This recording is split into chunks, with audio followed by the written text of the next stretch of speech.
그 치칠리아 성녀 성당이 있어요.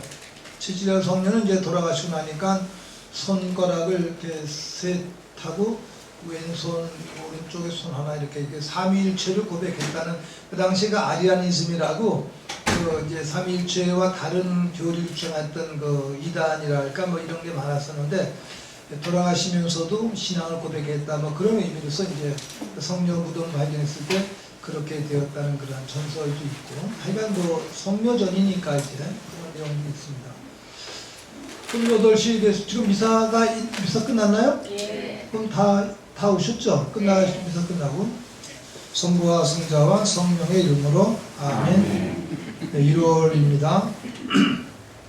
오늘 에제키엘 예언서와 다니엘 예언서 핵심적인 내용 함께 종합하고 또 몇 구절 읽고 묵상하겠습니다. 바빌론의 침략에 의해서 멸망되었던 유다 말기, 또 나라를 빼앗겼던 그 바빌론의 유배 시절에 하느님의 말씀을 듣고 백성들의 희망을 안겨주었던 에제키엘 예언자의 큰 가르침을 되새기며 희망을 갖습니다.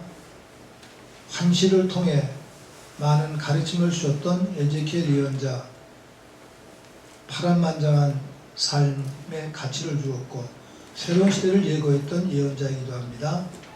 다니엘 예언자, 기원전 2, 3세기에 어려웠던 시절 바빌론 유배 때 모든 고통을 이겨냈던 과거를 되새기면서 오늘의 고통을 이겨내라는 현실적인 교훈도 가져다 주기도 합니다. 두 예언자는 우리에게 묵시문학적인 꿈을 갖고 종말론적인 희망을 가지라는 메시아적 희망을 우리에게 제시해주고 있습니다. 내용들 핵심을 또 깨닫고 또 잘 이해하고 실천할 가치를 함께 확인합니다. 함께한 우리 교우들에게 영적으로 기쁨 충만한 은총 보장해 주십시오. 하느님, 저희도 염원들어 허락해 주시고 우리 결의 염원도 들어주십시오. 이 모든 것을 성령 안에서 우리 주 그리스도를 통하여 비나이다. 아멘. 성부와 성자와 성령의 이름으로 아멘. 에제키엘 예언서인데 그 에제키엘 예언자는 나라가 유다가 멸망이 되었어요. 멸망된 상황 속에서 활동했던 예언자입니다. 그래서 이제 성서 주석가들이 우리에게 암시를 줄 때 좀 문학적으로도 접근하는데, 한 시대를 위해서 우리가 지금 살고 있지 않습니까? 지금 이제 우리 2015년에 살고 있는데, 이 시대, 각 시대는 먼저 시대가 있지만 먼저 시대는 죽어가고 있는 거예요. 새로운 시대가 오고 있어요. 또 우리도 또 다음 세대가 또 쫓아오르고 있습니다. 그러면 한 시대를 위해서 한 시대는 항상 지나가고 있습니다. 예레미야 예언자의 그러한 시대가 지나갔어요. 이제 에제키엘 예언자의 시대가 다가오고 있는데, 늘 이때는 새로운 그 어린이가 새로운 시대를 암시하고 있듯이 나라를 빼앗긴 절망 가운데에서 에제키엘 예언자는 새로운 가치를 우리에게 또 제시해주고 있습니다. 이제 나라를 빼앗기기 전의 상황과 빼앗겼던 상황이 엄청난 차이가 있지 않습니까? 이제 나라를 빼앗겼던 그러한 상황 속에서 에제키엘 예언자는 유다인들, 신앙인들이 살아가야 할 그러한 가치를 우리에게 제시해주고 있어요. 그래서 에제키엘 예언서에서 가장 큰 특징은 새로운 시대, 새로운 시대에 대한 예고. 에제키엘 시대를 언급하는 가장 적합한 표현이 바로 이런 내용들이라는 것이죠. 그것은 사형 선고를 내린 그 예언자가 그 처형 직전에 또는 처형 시작에 있어서 예언자적인 그 관점과 또 왕국과 정치, 종교적인 구조, 그리고 이제 왕도, 사제도, 예언자도 다 끝나버리는 거예요. 전부 다 이제 멸망이 되어버리고, 그러니까 절망의 상황 속에서 에제키엘 예언자가 무엇을 얘기하고 있는가를 우리가 지켜봐야 된다는 겁니다. 비유하자면 우리 일제시대 때 이제 일제가 우리를 침략했을 때 을사늑약으로 나라를 빼앗겼을 때 그 상황, 그때 뭐 유학자들 중에 훌륭하신 분들 막 자기 몸도 끊고 힘이 없으니까 무력으로 일본을 싸이길 수는 없지 않습니까? 이제 그런 그 의인들의 아픔을 우리가 되새겨볼 수 있겠고, 또 그 뒤에 뭐 6.25 전쟁 때 그 어떤 폐허라든지 이런 상황, 또는 어떤 정치인들 사형에 처하기 직전의 그러한 상황, 또 그 뒤에 또 지금 우리 시대 중에 아픔은 세월호 유가족들의 그 아픔과 절망, 그 뒤에 계속 지금 또 외면당하고 있지 않습니까? 이제 우리 작년만 하더라도 세월호 그 보도를 보면은 다들 참 안타까운 마음을 가지면서 이렇게 지켜보았는데, 이제는 언론이 전부 다 그렇게 몰아가잖아요. 아, 이제 그만해, 그 얘기 그만해. 그런 얘기더라고. 그 다음에 이제 올해 6월에 끝나는 거예요. 이번에 국회의원 선거가 새누리당이 더 많이 되면은 이제 완전히 이 세월호는 조사도 끝나버리는 겁니다, 이제. 그럼 그 가족들의 아픔, 어떠한 것인가, 이렇게 비교하면서 에제키엘 예언자 시대 때 그 나라를 빼앗긴 그 민족의 아픔을 우리가 깊이 염두에 두면서 이 성서를 묵상할 필요가 있습니다, 이제. 그러면 이 새로운 시대와 그 질서의 탄생을 알리는 그의 이제 기대는 어떤 의미에서 옳든 그르든 바로 그가 그 뒤에 올 유다이즘의 창시자라는 것이죠. 유다이즘이라는 것은 유다가 멸망이 되었어요. 멸망된 다음에 다시 유다 재건 운동이 일어납니다. 유다 부흥 운동이랄까, 그거를 우리가 이제 유다이즘이라고 얘기를 하는데, 어떻게 보면 유다의 그 민족주의적인 성격일 수도 있습니다. 그 정치적인 시련이 지금 이스라엘 나라예요. 이스라엘 지금 뭐 미국을 등에 업고 돈도 많은 나라니까 뭐 핵무기도 가지고 있고 팔레스타인 막 짓밟고 있지 않습니까? 정치적인 좀 타락된 그 유다이즘인데, 이 기원전 5세기 유다이즘은 우리가 좀 다시 하나님 말씀을 듣고 다시 시작하자, 유다 재건운동의 창시자, 효시자라고 우리가 에제키엘 예언자를 평가할 수 있다는 겁니다, 이제. 그런데 그 에제키엘 예언자 이러한 특별한 역할에도 불구하고 많은 논쟁거리를 제기해주고 있어요. 에제키엘 예언자는 이 성서 읽어보시면 알겠습니다만 좀 피곤해요. 어떤 내용들은 좀 환상이 너무너무 많이 나오는 거, 환시가.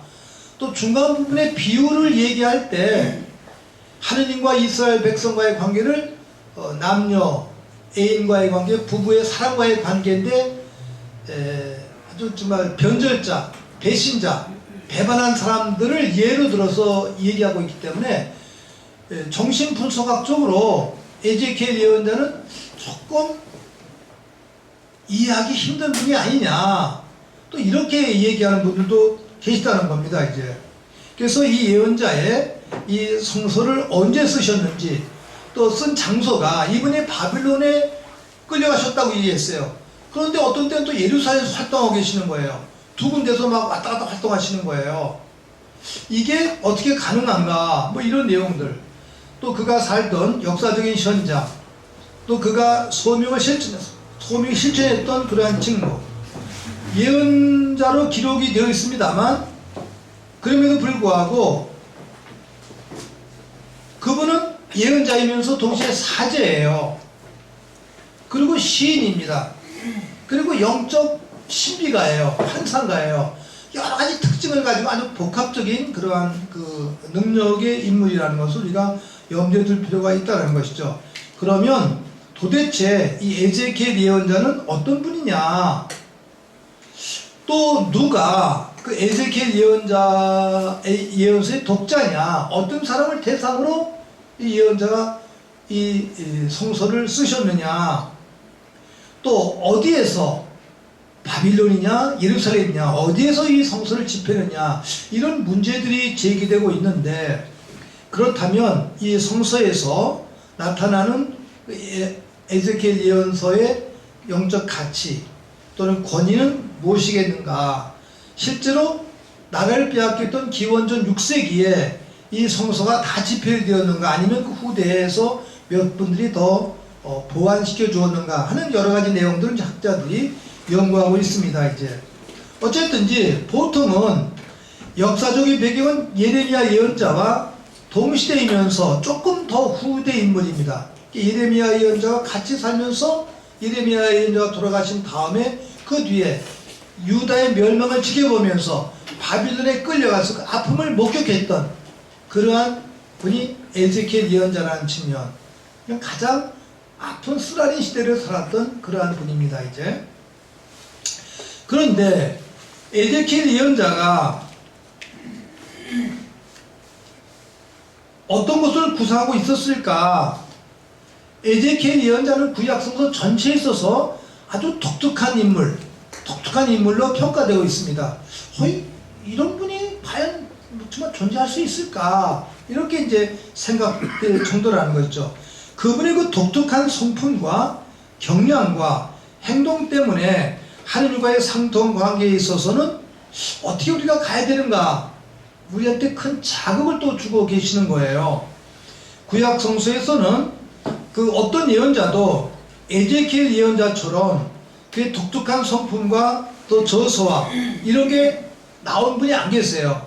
아주 예언자 중에 가장 독특한 예언자라는 겁니다. 이제 그리고 그 어떤 예언자도 에제키엘 예언자처럼 어떤 그 개인적인 선입견 때문에 학자들에게 여러 가지 측면에서 다방면 평가된 분이 안 계시다라는 거예요. 아주 심한 분들은 조금 우리 표현으로 정신질환자가 아닌가, 어떻게 이런 식의 체험이 가능가, 이렇게 또 말씀하시는 분도 계시다는 겁니다. 이제 요새 말하자면 이제 어떤 편집광이라고도 말할 수 있겠고, 그런 내용들, 또 정신분열적인 그런 요소도 또 많이 있다. 그 특히 이제 남녀의 사랑이라든지 그 유다 백성들 막 꾸짖을 때 그 아주 그 표현이 상당히 강합니다. 이제 그런 내용들, 또 좀 허탈한, 뭐 우리가 다 잃고 나면 너무 허무하잖아요. 그러한 것도 체험 속에서 이렇게 나타나는 것이 이제 나와 있고, 어떤 의미에서 그 환상, 환시적인 체험, 독특한 체험이라는 것이 있다는 겁니다. 그래서 성서에서 나타난 가장 대표적인 어떤 뭐 광적인 존재랄까, 또 검고 거칠고 무도한 어떤 그 마음의 소유자, 그런데 그럼에도 불구하고 이분이 한결같이 주장하고 있는 표는 하느님의 더 큰 영광을 위해서, 그건 또 예수를 창설한 그 이냐시오의 표이기도 해요. 근데 그보다 훨씬 전, 벌써 2000년 전에 에zekiel은 그런 나라를 빼앗긴 절망 가운데서 하느님의 더 큰 영광을 위해서 이런 그 못들을 지니면서 사셨던 분입니다. 이제 그러면서 또 내면적으로는 그렇게 자기 조국을 위해서 싸우지도 않았어요. 그러나 고통은 많은 거예요. 어떤 뭐 시인의 고통이랄까, 그런 내용들, 실처 어떤 의미에서 또 자기 조국을 저주하기도 하고, 너무 잘못했으니까 이제 역설의 표현이 될 수가 있겠죠. 그런 내용들. 그래서 이제 그 내용들 보면 특별히 이제 뭐 9장이라든지 11장 이런 데 득득 나오는데, 한 구절 보시면 그들이 사람들을 쳐 죽이는 동안 홀로 남은 나는 얼굴을 땅에 대고 엎드려서 부르짖었다. 하느님, 예루살렘에다 이렇듯 화를 쏟으시어 이스라엘 남은 자들을 모두 파멸시킬 작정이십니까? 절망을 보니까 깜짝 놀라는 거예요. 그런 상황 속에서 이런 기도가 반복해 나오는데, 아주 절망 가운데서 쓰라린 아픔을 체험하면서 하느님께 때로는 항변도 하고 이의도 제기하면서, 그러나 이것은 우리들의 죄 때문에 마땅히 받아야 할 하나의 대가다를 자인하는 겁니다. 이제 어떤 의미에서 우리가 비유할 수 있다면, 뭐 조금 조심스러운 표현입니다만, 지난 뭐 일제시대도 우리가 나라가 망했을 때 고종이라든지 민비라든지 조선의 그 썩은 부패 관료들 때문에 이거는 아주 필연적이다 이렇게 생각을 했고, 또 일제가 우리를 먹을 수 있었던 그 이면에는 그 당시에 우리 이제 국민들이 이런 썩은 고종 부패 관료보다는 일본 놈들이 와서 해주니까 그놈들을 쳐서 없애주니까 한편 좋다라는 것이 있었다는 거예요. 우리들 모순이 너무 많았기 때문에. 왜냐하면 뭐 일본 놈이 지배하나 뭐 조선 그 썩은 관료가 지배하나 똑같은데 오히려 일본 놈들이 와서 해주는 게 더 우리 국민들에게 나은 게 많이 있었다는 거죠. 노비도 뭐 좀 폐지해주고 평등관리도 해주고 이런 내용들, 그런 모순에 대한 그런 체험이 있지 않습니까? 이제 그런 내용들. 그럼 또 어떤 때도 이제 왜 악한 사람이 더 악한 사람을 와서 처리해주면 그 악한 사람을 또 은인으로 느낄 수 있는 겁니다. 이제 그런 체험 같은 거, 이런 묘한 내용들을 에제키엘 예언자의 그 성서 말씀에서 우리가 부분 확인할 수 있다라는 것이죠. 많은 학자 가운데 하나는 그 에제키엘보다 그 자기 자신의 심리에 또 관심을 가지는 것이 더욱더 좋다. 에제키엘 예언자는 그 주석과의 성향과 어떤 의미에서 이정표가 된다는 것이죠. 성서가 역사라든지 사실에서만 기초하지 않고 어떤 때 꿈을 가지고 상상을 가지고 미래를 지향하는 새로운 이정표를 또 제시해 주었다는 것이죠. 어떤 의미에서 이제 이따 다니엘 예언서는 조금 더 나갔습니다만 에제키엘 예언서의 경우는 꿈 같은 이야기가 많이 있는 거예요. 꿈 같은 이야기. 우리도 왜 철들기 전에 어렸을 때 보면 막 꿈을 꾸지 않습니까? 이제 어린 시절에 막 날아다니고 그냥 또 나쁜 사람이면 그대로 이제 동화 얘기처럼 없애주고 하는 그런 천상의 힘을 우리가 꿈꾸고 있는 겁니다. 이제 그런 꿈을 꾸고 있는 거예요. 맨 뒤에는 메시아적인 희망, 하느님의 회복 사상, 이걸 꿈꾸고 있습니다. 이제 우리들의 기도의 힘도 그런 거죠. 어떤데 불가능한데 하느님 이루어 주십시오 하면서 함께 다가가는 그런 식의 마음, 이런 내용들을 또 에제키엘 예언자가 저희들에게 제시해 주었다는 것이죠. 그래서 에제키엘 예언자는 어떤 의미에서 심리적이면서 문화적인 그리고 종교적인 이정표를 제시해 주신 분이다. 불가능 속에서도 꿈을 지닐 수 있는 이정표를 제시해 주신 분이다. 이렇게 또 해석도 하기도 있습니다. 이제 또 다른 그 학자들은 모든 시대에서 가장 위대한 영적인 표상이다. 그분의 비정상적인 성향에도 불구하고, 요새 비정상적이란 말이 많이 나오죠, 정치에서. 이제 보면 박근혜가 그런 얘기를 많이 하는데, 저는 그 얘기를 들으면서 아니 왜 우리가 옛날에 볼 때 자기가 비정상이면서 그 비정상을 누구 보고 정상이라고 그러나, 이제 이런 생각이 드는 거예요. 근데 이제 이런 표현은 조금 다릅니다만, 이 에제키엘 예언자는 나를 빼앗긴 상황에서 좀 제정신이 아닌 거예요.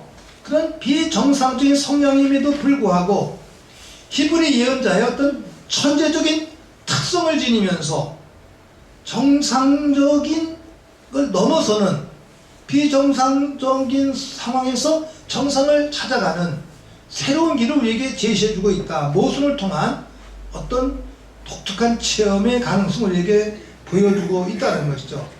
아마 에제키엘 예언자의 특성을 우리는 모든 예언자들 속에서, 예언자들이 사실 우리식으로 보면 조금 죄송한 표현으로 괴짜들이잖아요. 또 모든 성인 성도들이 괴짜들입니다. 이제 또 모든 훌륭한 분들이, 그러니까 그 독특한 일을 하시지, 우리 같은 평범인들은 그런 보통 일을 안 하거든요. 그냥 뭐 독특한 일 안 하고 그냥 나만 먹고 살면 되는 거예요. 근데 그런 내용들 속에서 더 뛰어난, 그런 분들 중에서 더 뛰어난 분이 바로 에제키엘 예언자다. 이렇게 우리가 해석할 수 있다는 것이죠. 그래서 현대 심리학에서도 사실 정상과 비정상을 해석하기 쉽지 않다는 겁니다. 이제 다르다는 측면에서 해석을 해야지, 이 심리학자들이나 정신과 의사들도 누구를 볼 때 옛날에는 그 일종의 병이다라고 단정을 했, 지금은 병이라고 단정을 하지 않고, 그분만의 독특한 성품이다. 그럼 우리가 어떻게 끌어가야 되는가? 하느님과 맺는 새로운 관계를 우리가 에제키엘 예언서를 통해서 우리가 확인해낼 수 있어야 된다라는 것이죠. 그렇다면 그가 바빌론에서 또 예루살렘에서 동시에 두 곳에서 활동했던 이러한 가능성을 어떻게 우리가 설명할 수 있을까? 이런 내용들이 나오게 되는데, 이런 내용들은 이것은 물리적으로 확인하기보다는 어떤 상징성 또는 문학적으로 또는 신비적으로 접근할 수밖에 없겠다. 그분이 동시에 바빌론에서 또 얼마 뒤에 예루살렘에서 어떻게 그 먼 곳을 동시에 왔다 갔다 할 수가 있었겠는가? 그보다는 우리가 상상을 통해서는, 상상은 지역을 뛰어넘고 있지 않습니까? 기도도 그렇고 생각도 그렇고 이런 식의 측면을 에제키엘이 독특하게 우리에게 보여주고 있는 것이다. 이건 문학적인 상상을 통해서 우리가 이해해야 될 대목이라는 것이죠. 이제 그래서 예언자 에제키엘이 보여준 상징적 행위 속에 담겨져 있는 큰 교훈과 내용을 우리가 깨달아야 된다는 겁니다. 이 예언자는 우선 설교가예요. 백성들을 가르치는 분이시죠. 그래서 여기에 나와 있는 많은 내용들, 장소와 시간이 조금 부딪힌다 하던 것은 교훈적인 의미에 있어서 우리가 이해를 해야지, 이것이 논리적으로 맞느냐 틀리냐 이렇게 접근해서는 안 된다는 것이죠. 우리가 소설을 읽을 때 뭐 소설 속에 담겨진 교훈이 있지 그 실제냐 아니냐 이것을 따지지 않고 있지 않습니까? 그런 내용들을 예언서를 통해서 우리가 그렇게 다가가야 된다, 이런 내용이 되겠죠. 그래서 이것은 일종의 비유 또는 은유다. 은유어법. 에제키엘 예언자는 우리의 이런 의미에서 우의, 비유의 창시자라고도 학자들이 부르고 있습니다. 이제 특히 그분의 상징적 행위는 하나나 또 둘 예외적으로 있습니다만, 우리가 이따가 그 규정을 보겠습니다만, 그래서 제가 남북 통일운동할 때 그 성서 말씀 인용을 해요. 두 막대기를 갖다 붙여라. 갈라진 이스라엘과 남쪽 유다가 막대기가 하나가 되듯이 일치될 날이 꼭 올 것이다. 그 대목에서 바빌론 유배 생활 이후를 이야기하고 있지만, 먼저 멸망한 이스라엘 나라의 회복을 또 역시 꿈꾸고 있는 거예요. 그런 의미에서 우리가 접근할 수 있다면, 또 에제키엘 예언자는 통일운동의 효시자로 우리가 또 접근할 수 있겠죠. 저도 지난번에 또 수녀님들하고 통일에 대해서 얘기할 때 그 성서 말씀을 인용을 했습니다. 이제 에제키엘 예언자는 남북의 일치를 하고 이스라엘 회복을 염원하고 바라셨던, 그리고 기도하셨던 그러한 분입니다. 이제 그런 의미에서 또 우리 지금 남북이 갈라져 있으니까 우리들에게 주는 구체적인 시대의 교훈이 있어요. 그런 내용 우리가 찾아 읽으면 참 좋을 것 같습니다. 이제 그 다음에 그의 환시가 있는데, 이 환시는 신비신학에서 말하는 것처럼 황홀의 체험, 어떤 열반, 불교식으로 열반에 올라간, 이렇게 우리가 해석할 필요는 없겠다라는 것이죠. 나름대로 에제키엘 예언자의 어떤 개인적인 확신, 신념에 대한 글자로서의 표현으로 이해할 수 있겠다. 쉽게 말씀드리면 문학적으로 이 성서를 접근해도 괜찮다라는 것이 이제 성서학자들의 설명입니다. 이제 그분은 어떤 의미에서 일종의 신비적 어법으로 이 성서를 지표하고 있어요. 또 모든 예언자들이 신비적인 어법으로 설명하고 있습니다. 이제 그런 의미에서 신비적인 어법에는 그 안에 시적인 표현이 있습니다. 시인들은 압축해서 표현하잖아요. 시는 한 문장이지만 그 문장 속에 담겨진 응축된 가치가 있습니다. 이제 가르침이 있어요. 그래서 한참 생각을 해야 돼요. 그런 내용도 우리에게 전해주고 있다. 그것은 어떤 의미에서 하느님 초월에 대한 내적 체험, 초월적 체험은 그분만이 알 수 있는 거예요. 전해 들은 사람들은 제3자니까 다 몰라요. 저희들도 사제로서 이제 어떤 때 신자들하고 대화할 때 개인적인 독특한 체험이 있거든요.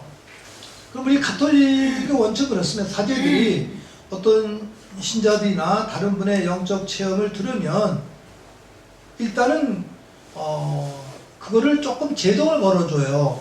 저희들이 조금 이상하니까 이제.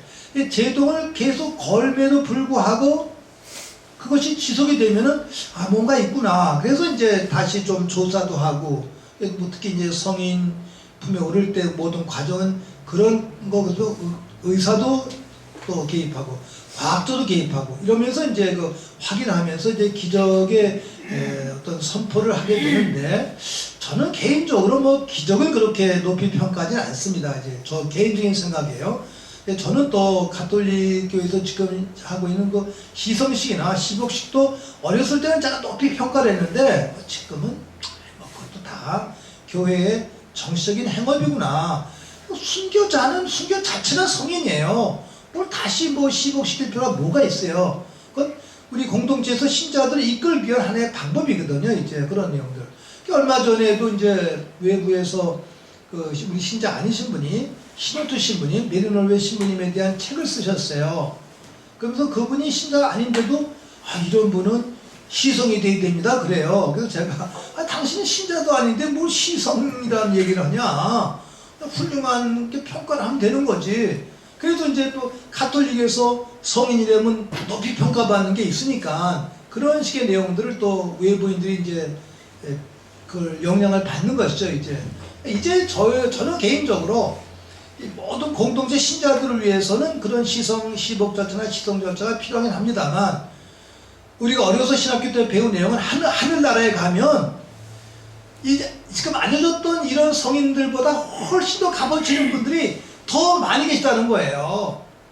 알려진 성인 성녀들은 부끄러워서 숨고 정말 숨겨진 보아 같은 분들이 하늘나라에 계시다고 그렇게 이제 신부님들이 저희들 가르쳐줬거든요. 저는 요새 가끔 그런 생각하면서 그래 그런 숨겨진 은인들 또 역사에 기록이 되어 있습니다만 기록된 분만큼이 보통 일반인들의 아름다운 삶이 얼마나 많습니까. 이제 모든 역사적인 기록은 강자의 기록이잖아요. 근데 무명인들 이름 없이 익명에 자기 자리에서 최선을 다했던 분들 이런 분들의 아름다움 이런 내용도 우리가 또 찾아내야 되겠다. 이게 성서라는 것은 이런 걸 읽으면서 성서에 기록되지 않은 그 익명성에 대한 가치를 우리가 확인해야 된다는 것이죠.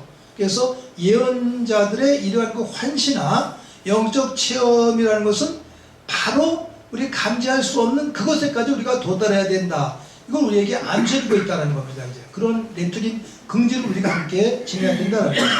그래서 하느님께 대한 내적인 또는 초월적인 체험을 다시 이성적으로 재구성할 수 있도록 우리에게 가능성을 열어주고 있다. 이런 내용도 우리가 이 예언서에서 우리가 배울 수 있다는 것이죠. 그래서 학자들은 그렇다고 에제키엘 예언자를 뭐 천리 안의 사나이, 천리를 내다보고 뭐 천리를 동조 왔다 갔다 그렇게 이해하면 안 된다. 다만 그가 물리적으로 여기에 현존했지만 정신적으로 저쪽도 갈 수 있다라는 어떤 신앙과 정신력과 생각과 기도의 위대함 이 내용들을 우리가 이 성서 속에서 확인할 수 있어야 된다는 것이죠. 그렇다면 우리가 모두 이렇게 될 수는 없잖아요. 이 독특한 분의 체험을 통해서 우리 간접 체험을 하는 겁니다. 이제 그런 내용들 그 경지에 올라가도록 우리가 함께 노력할 수 있겠습니다. 에제키엘 예언자는 아까 말씀드린 대로 사제이고 예언자이며 시인이고 신학자이고 종교 기획과 그리고 제도를 새롭게 창출하신 분이에요. 윤리, 종교 설교가 그 윤리를 체험한 영적인 존재. 지금 왕도 사제도 뭐 예루살렘 성전도 무너지고 모든 것이 다 폐허가 되었어요. 폐허가 된 거기에서 새로운 것을 이룩하고자 하셨던 분. 폐허에서 새 것을 지향하려 노력하셨던 분. 이게 에제키엘 예언사의 삶이라는 것이죠. 새로운 것을 개척하기 노력했던 분. 그래서 어떤 의미에서 우리가 비정상적인 또는 기적적이라고만 설명하지만 아직까지는 미완성된 국가에서 유다 종교의 미래를 내다보면서 정화된 제도에 일구기 위해서 하나님 나라를 다시 실현하기 위해서 노력하셨던 분이다. 그래서 그것은 우리도 개인의 아픈 체험이나 또 우리나라의 멸망이나 또 독재시대 때 어려움이나 지금 뭐 세월호 참사 희생자들의 아픔이라든지 이런 내용들을 간직하면서 희망을 가질 수 있는 근거를 우리가 이 예언서에서 얻어낼 수 있을 것 같습니다. 이제 아직은 예레미야 예언자의 열정까지는 지니지 않았습니다만 에제키엘 예언자는 예레미야 예언자보다도 더 강한 갑옷을 입어야 된다. 좀 새로 시작해야 되니까. 아주 엄격한 윤리적인 규율, 엄격하게 살아야 된다. 더. 그래서 이제 유다를 재건하는 그런 운동으로 갔던 그러한 식의 내용들.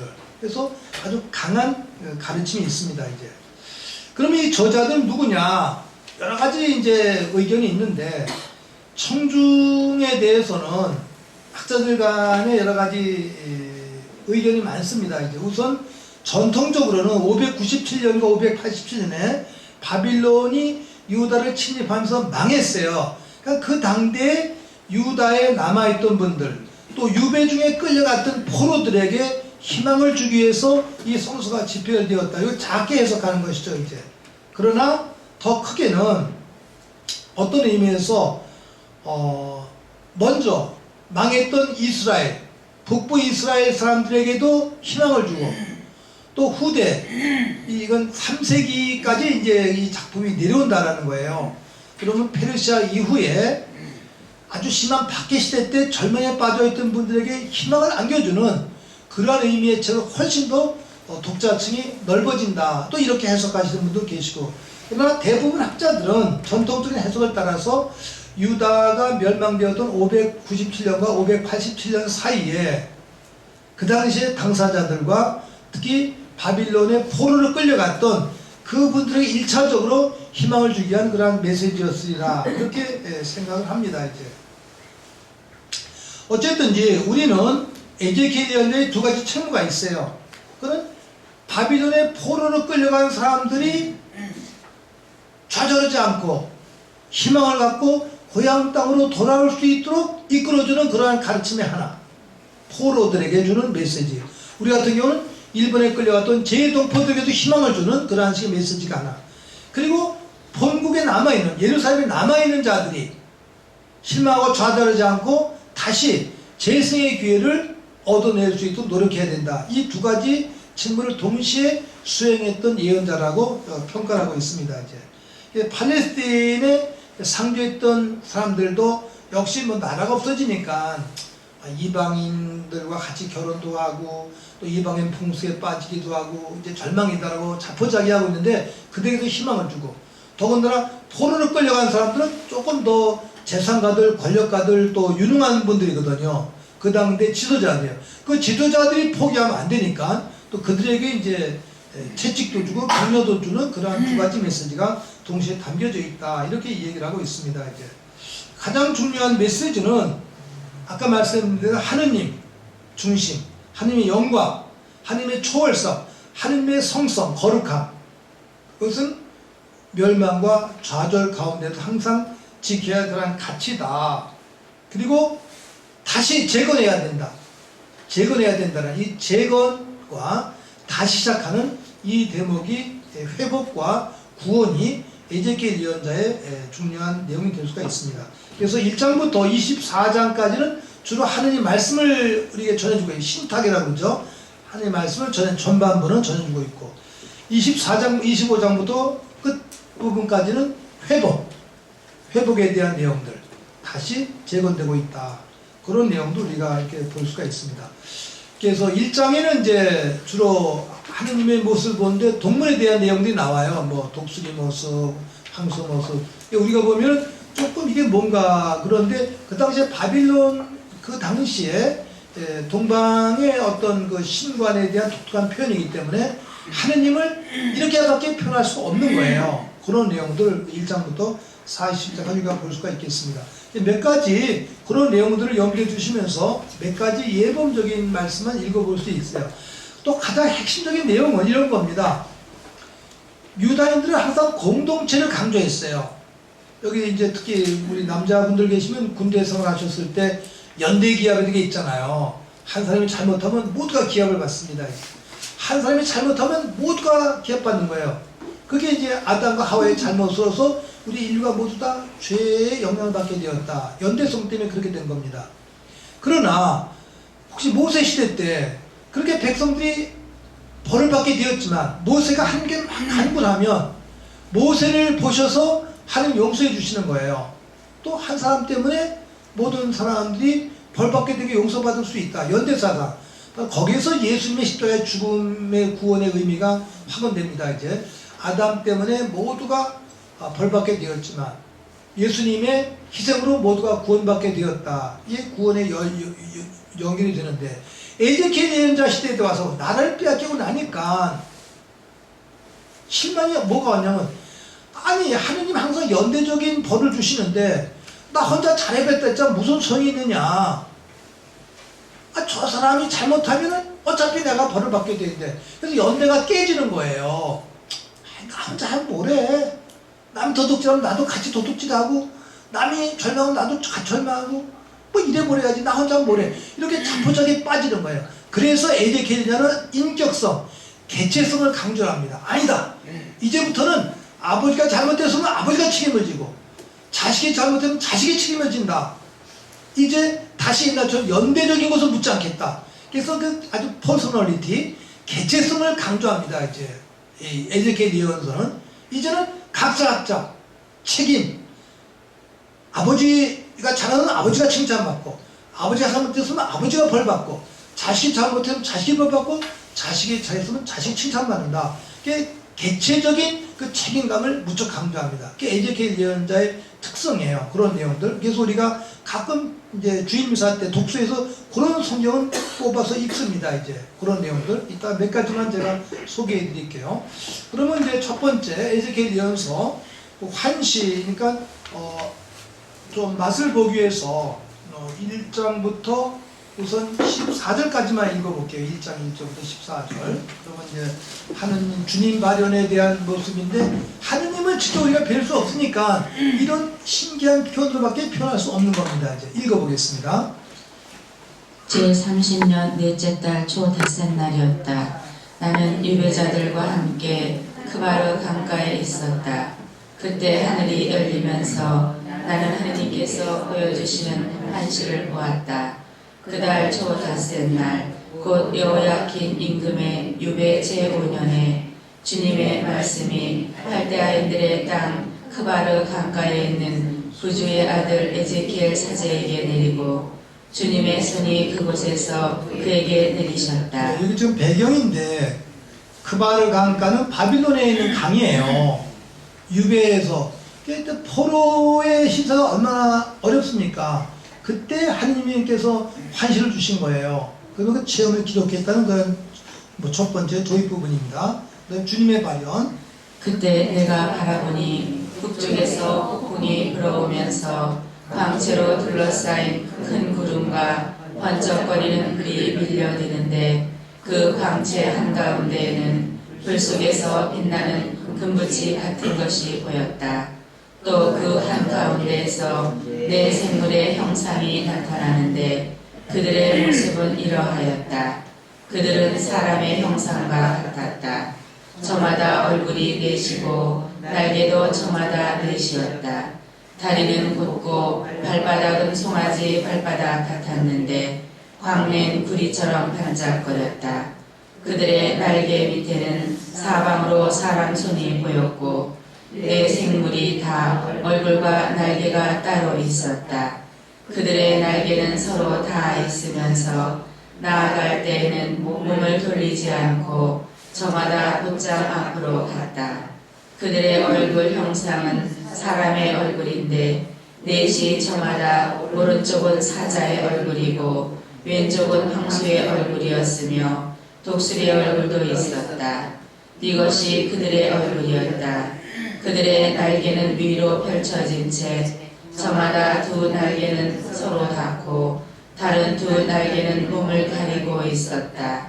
그들은 저마다 곧장 앞으로 나아가는데 몸을 돌리지 않고 어디로든 영이 가려는 곳으로 갔다. 그 생물들 가운데에는 불타는 숯불 같은 것이 있었는데 생물들 사이를 왔다 갔다 하는 횃불의 모습 같았고 그 불은 광채를 낼 뿐만 아니라 그 불에서는 번개도 터져 나왔다.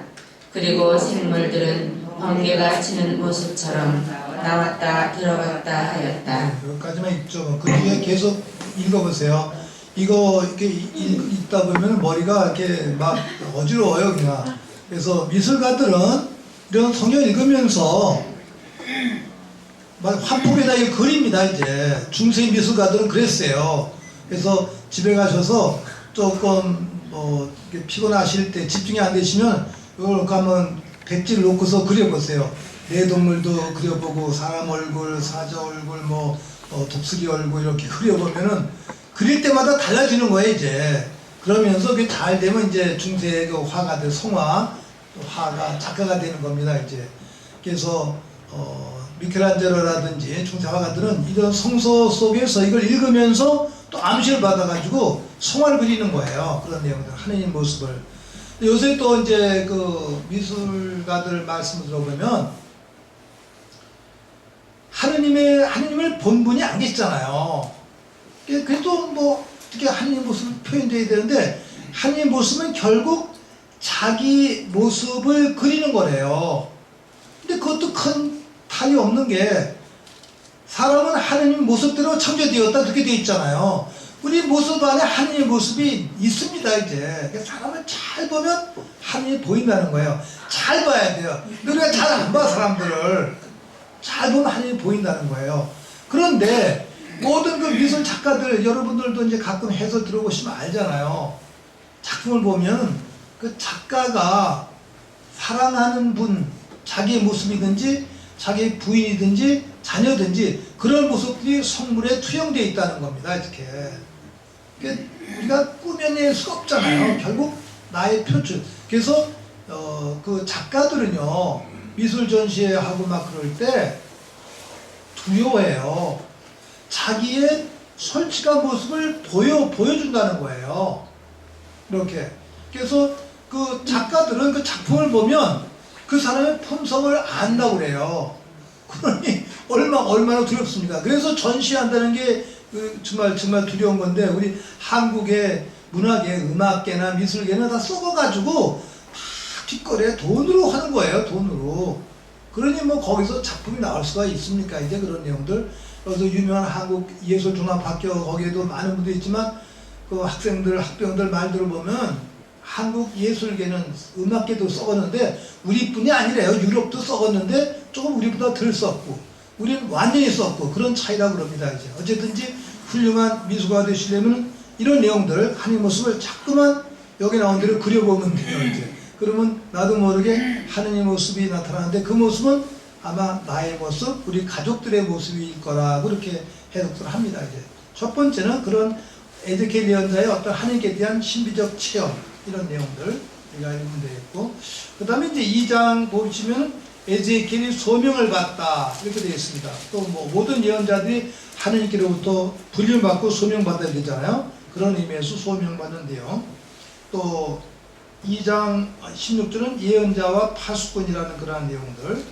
그 다음에 이제 에zekiel이 벙어리가 된다. 4장 예루살렘이 적에게 포위된다. 아픈 이야기들입니다. 그 다음에 5장 머리카락과 수염을 깎는 상징과 행동, 상징 행동의 풀이. 6장 이스라엘 우상 숭배. 7장 이스라엘 주말이 다가왔다 이렇게 되는데, 저는 이제 11장 14절을 가보겠습니다. 11장 14절. 거기에 새 마음에 대한 것이 나오는데, 11장 유배자들에게 새 마음을 약속하신다. 그 대목만 읽어보겠습니다. 그래서 이제 지금 절망 가운데서 희망을 주는 메시지, 좌표를 주는 거예요. 읽어보겠습니다. 그러자 주님의 말씀이 나에게 내렸다. 사람의 아들아, 너의 형제들과 내 친족 그리고 온 이스라엘 집안 전체를 두고 예루살렘 주민들이 그들은 주님에게서 멀리 떠나 있다. 이 땅은 우리 소유가 되었다 하고 말한다. 그러니 너는 말하여라. 주 하느님이 이렇게 말한다. 내가 비록 그들을 멀리 민족들 사이로 쫓아버리고 여러 나라로 흩어버렸지만 그들이 가 있는 여러 나라에서 얼마간 그들에게 성전이 되어주겠다. 그러므로 너는 말하여라. 주 하느님이 이렇게 말한다. 내가 민족들 가운데에서 너희를 모으겠다. 너희가 흩어져 사는 여러 나라에서 내가 너희를 모아드리겠다. 그런 다음 너희에게 이스라엘 땅을 주겠다. 그들은 여기로 돌아와서 혐오스러운 것들과 역겨운 것들을 모두 이 땅에서 치워버릴 것이다. 나는 그들에게 다른 마음을 넣어주고 그들 안에 새 영을 넣어주겠다. 그들의 몸에서 돌로 된 마음을 치워버리고 살로 된 마음을 넣어주어 그들이 나의 규정들을 따르고 나의 법규들을 준수하여 그대로 지키게 하겠다. 그리하여 그들은 나의 백성이 되고 나는 그들의 하느님이 될 것이다. 그러나 자기들의 혐오스러운 것들과 역겨운 것들을 따르는 마음을 가진 자들에게는 내가 그들이 걸어온 길을 그 머리 위로 대갚겠다. 주 하느님의 말이다. 네, 뭐 한마디로 요약하면 우리 이제 상선벌악, 착한 사람은 에게는 하느님께 상을 주시고 악한 사람은 벌 주신다. 그래서 우리가 왜 임종하신 분들, 저 죽음 직전에 있는 분들에게 대세, 비상세제를 이렇게 주게 될 때는 중요한 교리 4개를 설명해 드리라는 게 있지 않습니까? 이제 그래서 하느님의 존재, 예수님의 구원석, 영혼의 이제 불사불멸성, 구원, 그 다음에 상선벌악의 원칙, 이런 몇 가지 이제 얘기해주고 이제 대세를 주면 좋다.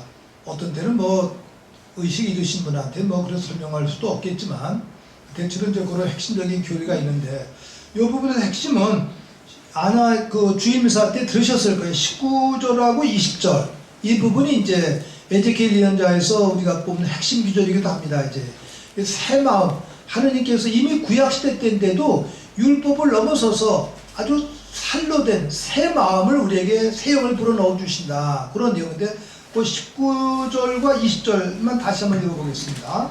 나는 그들에게 다른 마음을 넣어주고 그들 안에 새 영을 넣어주겠다. 그들의 몸에서 돌로 된 마음을 치워버리고 살로 된 마음을 넣어주어 그들이 나의 규정들을 따르고 나의 법규들을 준수하여 그대로 지키게 하겠다. 그리하여 그들은 나의 백성이 되고 나는 그들의 하나님이 될 것이다. 그 부분이 이제 아주 핵심 구절로 우리가 많이 인용하고 있는 그런 말씀입니다. 이제 그래서 돌로 된 마음을 치워버리고 우리 왜 돌 같은 마음 잔인한 사람을 이렇게 표현하지 않습니까? 회개하지도 않고 그래서 정말 영을 받은 하느님의 영을 받으면서 살로 된 하느님의 말씀을 마음속에 되새기는 그러한 새 백성이 되어야 된다는 의미가 되겠죠. 그런 내용들 되새기시면 좋을 것 같고 그 다음에 이제 16장 잠시 볼까요? 16장 가보시면은 그건 호세아 예언자의 말씀을 다시 반복하기도 하는데 16장 우선 제목만 읽어보실까요? 예루살렘의 역사, 부정한 아내의 역사. 이 부분을 읽어보시면은 아주 원색적인 표현이에요. 그래서 아까 말씀드린 대로 조금 이게 좀 뭐랄까 좀 정신분열적인 표현이 아니냐. 너무 좀 노골적인 표현들이 많이 있습니다. 이제 하느님과 이스라엘 백성들의 그 관계를 설명하면서 정말 그 당시에 여성들을 좀 이제 나쁜 역할을 썼으니까 타락한 여성의 부족한 삶을 적나라하게 표현하고 있습니다. 이제 그런 내용들 읽어보시면서 부정한 아내 역사. 뭐 이거 부정 아니지만 또 요새 여성학자들은 왜 아내만 부정하냐? 남자도 부정한 사람 많은데 그러면 이제 요새 쓰면 부정한 뭐 남편의 역사 이렇게 뭐 붙일 수도 있겠죠. 남자들도 뭐 잘못 얼마나 많이 합니까? 이제 그러나 여기서는 하느님을 남편으로 또 우리 이스라엘 백성들을 아내로 상징하면서 쓴 그러한 비유이기 때문에 그렇게 나와 있습니다. 그런 내용들. 호세아 예언서에 나온 것과 비슷한 내용이 여기 반복되고 있습니다. 좀 아주 강력한 표현들입니다.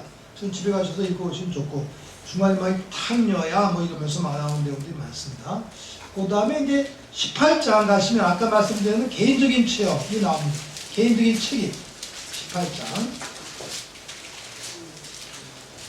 제목 읽어보실까요? 하나님의 정의와 개인의 책임. 책임. 그러면 여기서는 9절까지만 한번 읽어보시죠. 9절까지만. 네. 주님의 말씀이 나에게 내렸다. 너희는 어찌하여 이스라엘 땅에서 아버지가 신 포도를 먹었는데 자식들의 이가 시다는 속담을 말해대느냐. 주 하나님의 말이다. 내가 살아있는 한 너희가 다시는 이 속담을 이스라엘에서 말하지 않을 것이다. 보아라, 모든 목숨은 나의 것이다. 아버지의 목숨도 자식의 목숨도 나의 것이다. 죄 지은 자만 죽는다. 어떤 사람이 의로워서 공정과 정의를 실천하면 곧 산 위에서 음식을 먹지 않고 이스라엘 집안의 우상들에게 눈을 들어 올리지 않으며 이웃의 아내를 더럽히지 않고 달거리 하는 여자를 가까이 하지 않으며 사람을 학대하지 않고 빚담으로 받은 것을 돌려주며 강도짓을 하지 않고 굶주린 이에게 빵을 주며 헐벗은 이에게 옷을 입혀주고 별일을 받으려고 돈을 내놓지 않으며 이자를 받지 않고 불의에서 손을 떼며 사람들 사이에서 진실한 판결을 내리면서 나의 규정들을 따르고 나의 법규들을 준수하여 진실하게 지키면 그는 의로운 사람이니 반드시 살 것이다. 주 하느님의 말이다. 네, 거기까지만 읽으시고, 하여간 중요한 거는 에스겔 예언자의 특성은 개인적인 책임, 개인의 책임을 아주 확언하고 중요시했다는 측면. 동시에 하여간 구약 성서의 핵심은 연대 사상입니다. 연대 사상인데, 공동체 사상, 아주 아름다운 이제 맞아 가르침인데, 그 공동체 사상과 연대성만 너무 강조하다 보니까 개인의 책임을 잊게 되는 거예요. 그래서 나라가 망한 그 다음에는 에스겔 예언자는 개인의 책임, 이 부분을 묵적 강조가 있고, 또 이 내용은 오늘 우리들에게도 상당히 대단히 필요한 그런 내용이 될 수가 있겠죠.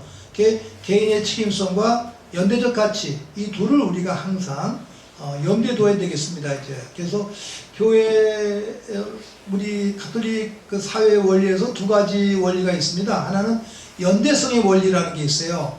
그것은 항상 공동체적인 가치로 살아야 된다. 연대적인 가치. 뭐 우리 가정도 그렇지 않습니까? 이제 개인하고 연대적인 의미예요. 근데 그렇게 연대성을 강조하다 보면은 개체성이 망각이 되는 거예요. 너무 연대성만 강조하다 보면 그것이 공산주의 원리가 됩니다. 국가제일주의, 연대성의 원리. 개인은 망각돼 버리는 거예요. 독재로 치닫게 되는 함정이 있습니다. 이제 공동체의 원리 속에는. 그런데 이 개체성의 원리는, 그걸 우리는 보조성의 원리라고 그래요. 내 개인이 가장 중요하다. 그 외의 모든 것은 나를 위한 보조적인 역할을 한다. 그런 의미가 됩니다. 그 보조성의 원리라고 해요. 개인이 가장 중요하다는 그런 식의 의미죠. 실존주의도 그런 사상인데, 근데 그것이 훌륭하고 아름다운 가르침이긴 한데, 너무 보조성의 원리, 개인적인 권리만을 얘기하다 보면은 이기적인 게 돼버리는, 개인주의가 돼버리는 거예요.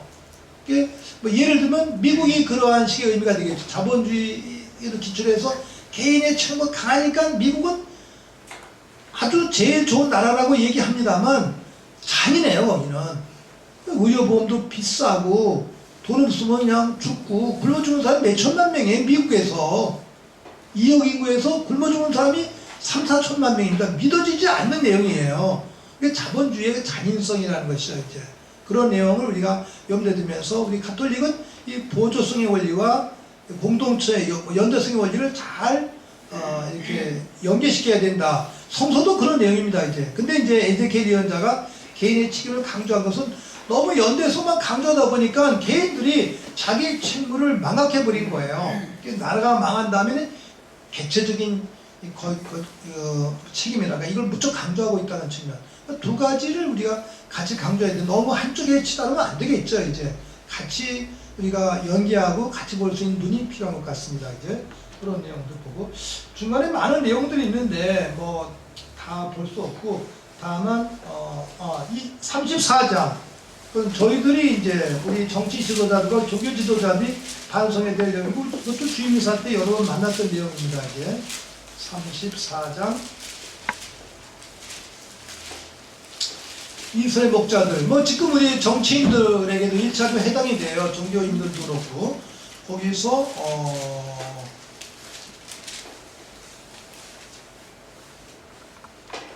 34장 1절부터 10절까지만 읽어볼까요?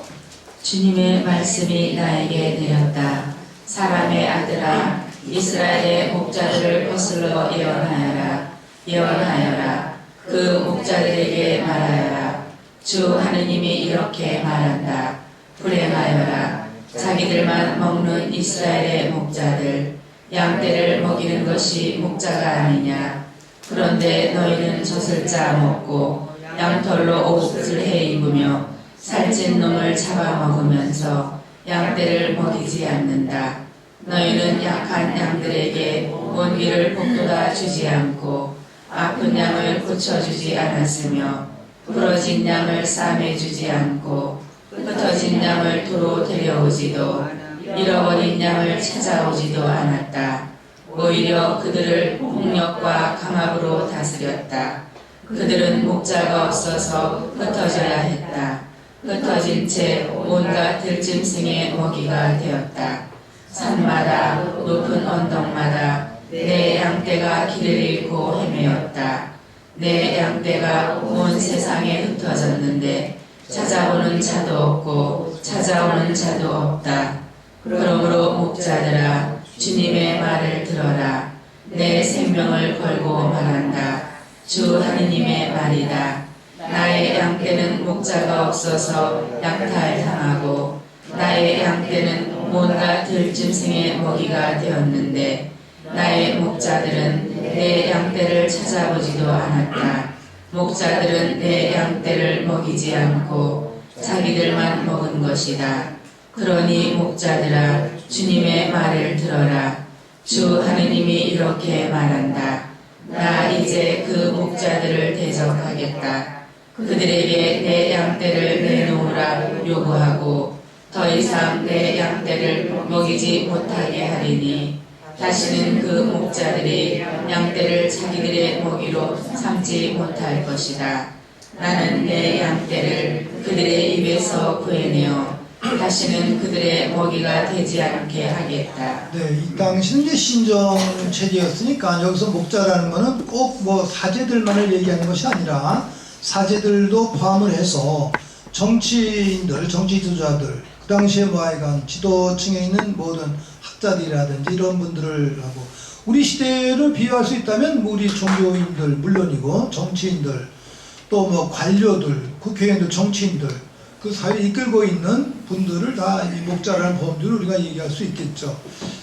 한 가지 이제 예를 들어보세요. 이제 요새 우리 교우들도 뭐 관심 없겠지만 신문을 이제 뉴스를 보시면 지금 이제 선준화법이라는 게 있잖아요. 선준화법. 이것은 이제 뭘 하려면은 이제 서로 난상 국회에 가서 막 난동을 못 부리게 하기 위해서 3분의 2가 동의돼야지 이제 법을 상정할 수 있고 통과할 수 있다라고 이 지금 새누리당 이 사람들이 만드는 법이에요.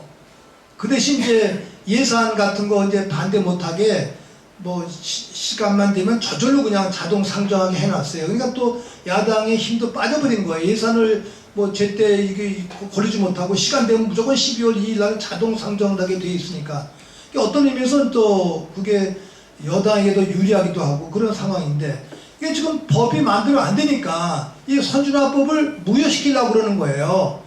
이게 무효시키게 또 야당이 동의하지 않으니까 무효가 안 되니까 바꿀 수가 없으니까 이 사람들이 국회법을 보니까 운영위원회에서 거부된 법은 의원 국회의원 30명이 다시 동의해서 국회에 직접 상정할 수가 있다는 법이 있어요. 그거는 운영위원회에서 논의를 하다가 정말 나쁘게 막 방해했을 때 안 되면 너무 억울하니까 다시 30명 국회의원이 모여서 직접 국회 본회의에 상정을 하라. 이런 뜻이에요. 법 취지가 있지 않습니까?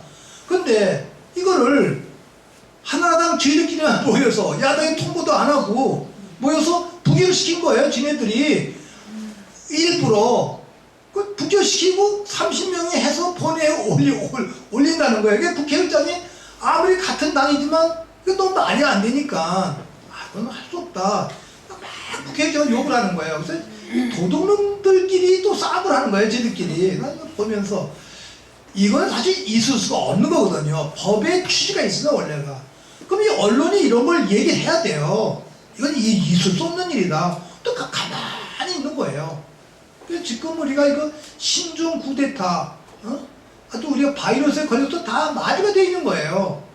이거는 총칼만 들지 않았지 새로운 유형의 쿠데타거든요. 이런 내용들인데 우리가 전부 다 마비가 되고 언론도 뭐 잠깐고 종편은 다 이상한 사람들 와가지고 막 이렇게 되니까 국민들이 가만히 이렇게 있는 거예요. 이거는 법치국가에서 있을 수 없는 내용입니다. 이제 그나마 지금 정의와 국회의장이 뭐 다 자기 계산이 있겠습니다만 그 제동을 걸어주기 때문에 이나마 되고 있어요. 근데 아까 보기 전에 뉴스를 보니까 이 사람은 이제 올해 이제 국회의장 끝나고 나면 자기 선거가 없어진대요. 그래서 광주에 출마한다는 말이 지금 나온대요. 근데 그분이 원래 의사인데 첫 번째 그 수련을 시작한 데가 여수였대요. 그 다음에 영어나 뭐 일치에서 뭐 위원장도 하고 또 조선대에서 명예박사도 받고 광복 그 전남대에서 명예받고 그 전남 쪽하고 하여간 호남하고 인연이 깊더라고요. 영역을 보니까. 그래서 그 광주에 나가도 국회의원 될 수 있는 가능성이 있어요. 제가 봐도 이렇게.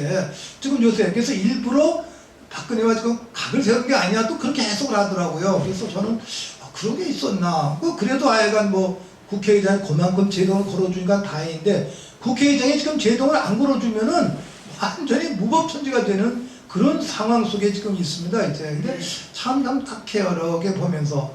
지금 이제 뭐 새정 뭐 지금 뭐 또 더민주연합인가 이름을 하도 바꿔가지고 헷갈려 죽겠어 이제. 더민주당에 김종인 씨가 들어가가지고 조금 이렇게 되는데 저도 헷갈려요. 도대체 어떻게 되는 건가. 그분도 정치 시작을 전두환 때부터 이렇게 시작을 한 사람인데 게다가 경제민주화를 주장하고 헌법 119조 2항이라는 게 있습니다. 그게 뭐냐면 시장경제를 자본을 가진 재벌들을 정부가 규제할 수 있는 법 규정이 헌법에 있어요. 근데 그걸 여태까지 정부가 안 써먹었는데 이분의 가장 좋은 점은 한 재벌은 규제해야 된다. 재벌. 그래서 이제 박영선 씨도 경제 전문가니까 재벌 규제는 내가 동의했다 그래서 이제 안 나가고 했는데 저는 그것만이라도 됐으면 참 좋겠다. 다른 건 아니지만 이 한국 재벌 해체해야 됩니다. 이거 재벌. 이 재벌이 원죄예요. 그리고 모든 법이 재벌을 위해서만 나가 있는 거예요. 이 회사의 회사 보유금 있잖아요. 안 쓰는 돈들이. 그게 뭐 800조인가 뭐 이렇게 돼 있다는 거예요. 그거 풀면은 그냥 되는 거예요. 그 다음에 지금도 무슨 산업 기반 사업할 때 다 정부 돈으로 하거든. 그럼 회사를 위해서 하는 돈은 그 회사가 지불해야 된다는 거예요. OECD 국가는 전부 다 그렇게 안 됩니다. 이제 우리 국민 세금 나서 다 재벌을 위해서 그냥 국가 돈을 쓰는 거예요. 전부 다.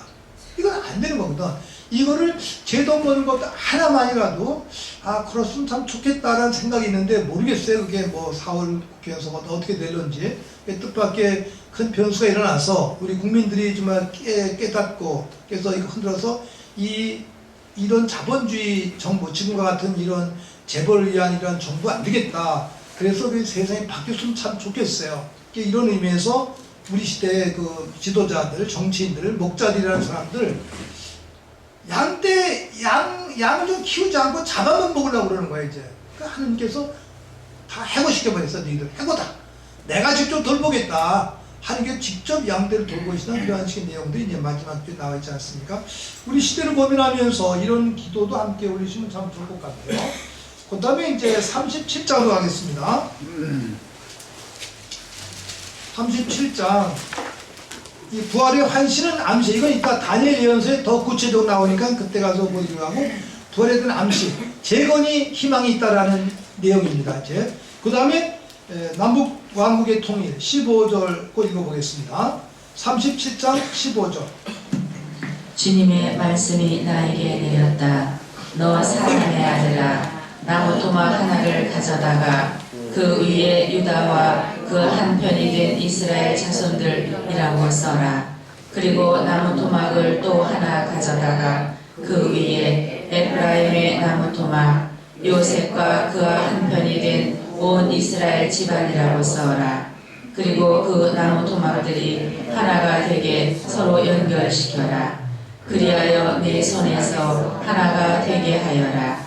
그런 다음 내 동포가 이 나무 토막들이 무엇을 뜻하는지 우리에게 알려주지 않겠습니까? 하거든 그들에게 일러주어라.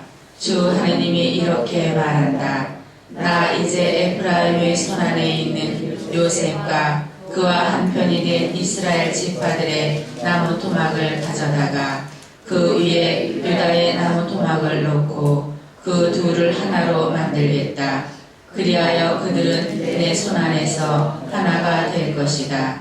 또 내가 글을 쓴 나무 토막들을 그들이 보는 앞에서 손에 들고 그들에게 일러 주어라. 주 하느님이 이렇게 말한다. 나 이제 이스라엘 자손들이 떠나가 사는 민족들 사이에서 그들을 데려오고 그들을 사방에서 모아다가 그들의 땅으로 데려가겠다. 그들을 그 땅에서 이스라엘의 산악 지방에서 한 민족으로 만들고 한 임금이 그들 모두의 임금이 되게 하겠다. 그리하여 다시는 두 민족이 되지 않고 다시는 결코 두 왕국으로 갈라지지 않을 것이다. 그리고 그들이 다시는 자기들의 우상들과 혐오스러운 것들과 온갖 죄악으로 자신을 부정하게 만들지도 않을 것이다. 그들이 저지른 모든 배신에서 내가 그들을 구원하여 정결하게 해주고 나면 그들은 나의 백성이 되고 나는 그들의 하느님이 될 것이다. 거기까지요. 거기 아주 음악의 주제곡처럼 그들은 나의 백성이 되고 나는 그들의 하느님이 되리라. 하느님과 맺는 새로운 관계, 그 회복에 대한 내용. 이 대목은 우리가 특히 이제 남북의 일치와 화해를 위해서 성서적으로 아주 인용할 수 있는 아름다운 규정인 것 같아요. 제가 늘 남북 일치 화해 나오면 요 성경을 인용하면서 얘기를 하고 있습니다. 일찍이 또 함석헌 선생님이 일제시대 때 뜻으로 본 한국 역사, 한글을 가르치기 위한 방법으로 성서를 이야기했는데 그때 이미 그 유다가 가난한 나라, 어려운 조그만 나라인데 하느님의 역사 속에서 늘 축복을 지향하지 않았느냐 하면서 이제 우리 한반도의 역사, 아픈 역사를 비유하면서 썼는데 그런 의미에서 함석헌 선생님 성서를 우리 역사와 함께 연계시킨 훌륭한 분인 것 같아요. 다소 이제 우리 그 당시 가톨릭에 대해서 너무 좀 과하게 심한 표현하신 부분은 있습니다만 어쨌든 이제 그런 뜻으로 본 한국 역사에도 우리가 배울 부분도 있다는 점 추측할 수 있겠죠.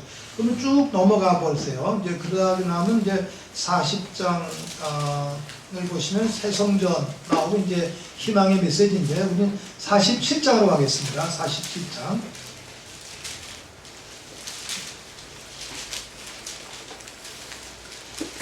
47장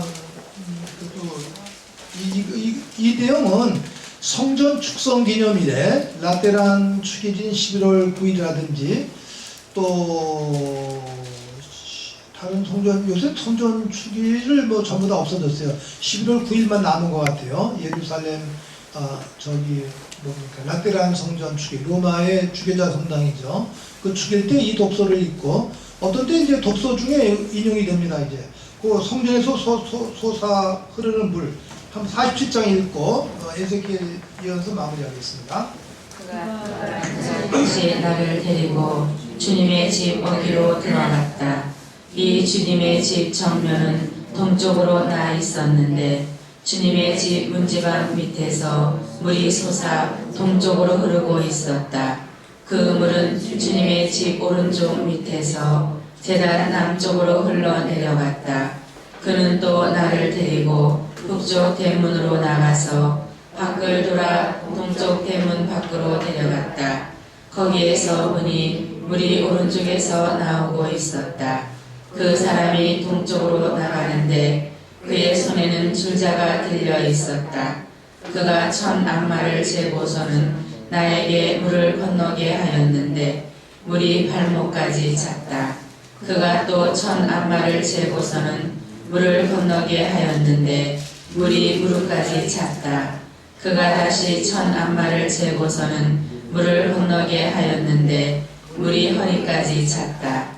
그가 또 1000 암마를 채웠는데 그곳은 건널 수 없는 강이 되어 있었다. 물이 불어서 헤엄을 치기 전에는 건널 수 없었다. 그는 나에게 사람의 아들아 잘 보았느냐 하고서는 나를 데리고 강가로 돌아갔다. 그가 나를 데리고 돌아갈 때 보니 강가 이쪽 저쪽으로 수많은 나무가 있었다. 그가 나에게 말하였다. 이 물은 동쪽 지역으로 나가 아라바로 내려가서 바다로 들어간다. 이 물이 바다로 흘러 들어가면 그 바닷물이 되살아난다. 그래서 이 강이 흘러가는 곳마다 온갖 생물이 우글거리며 살아난다.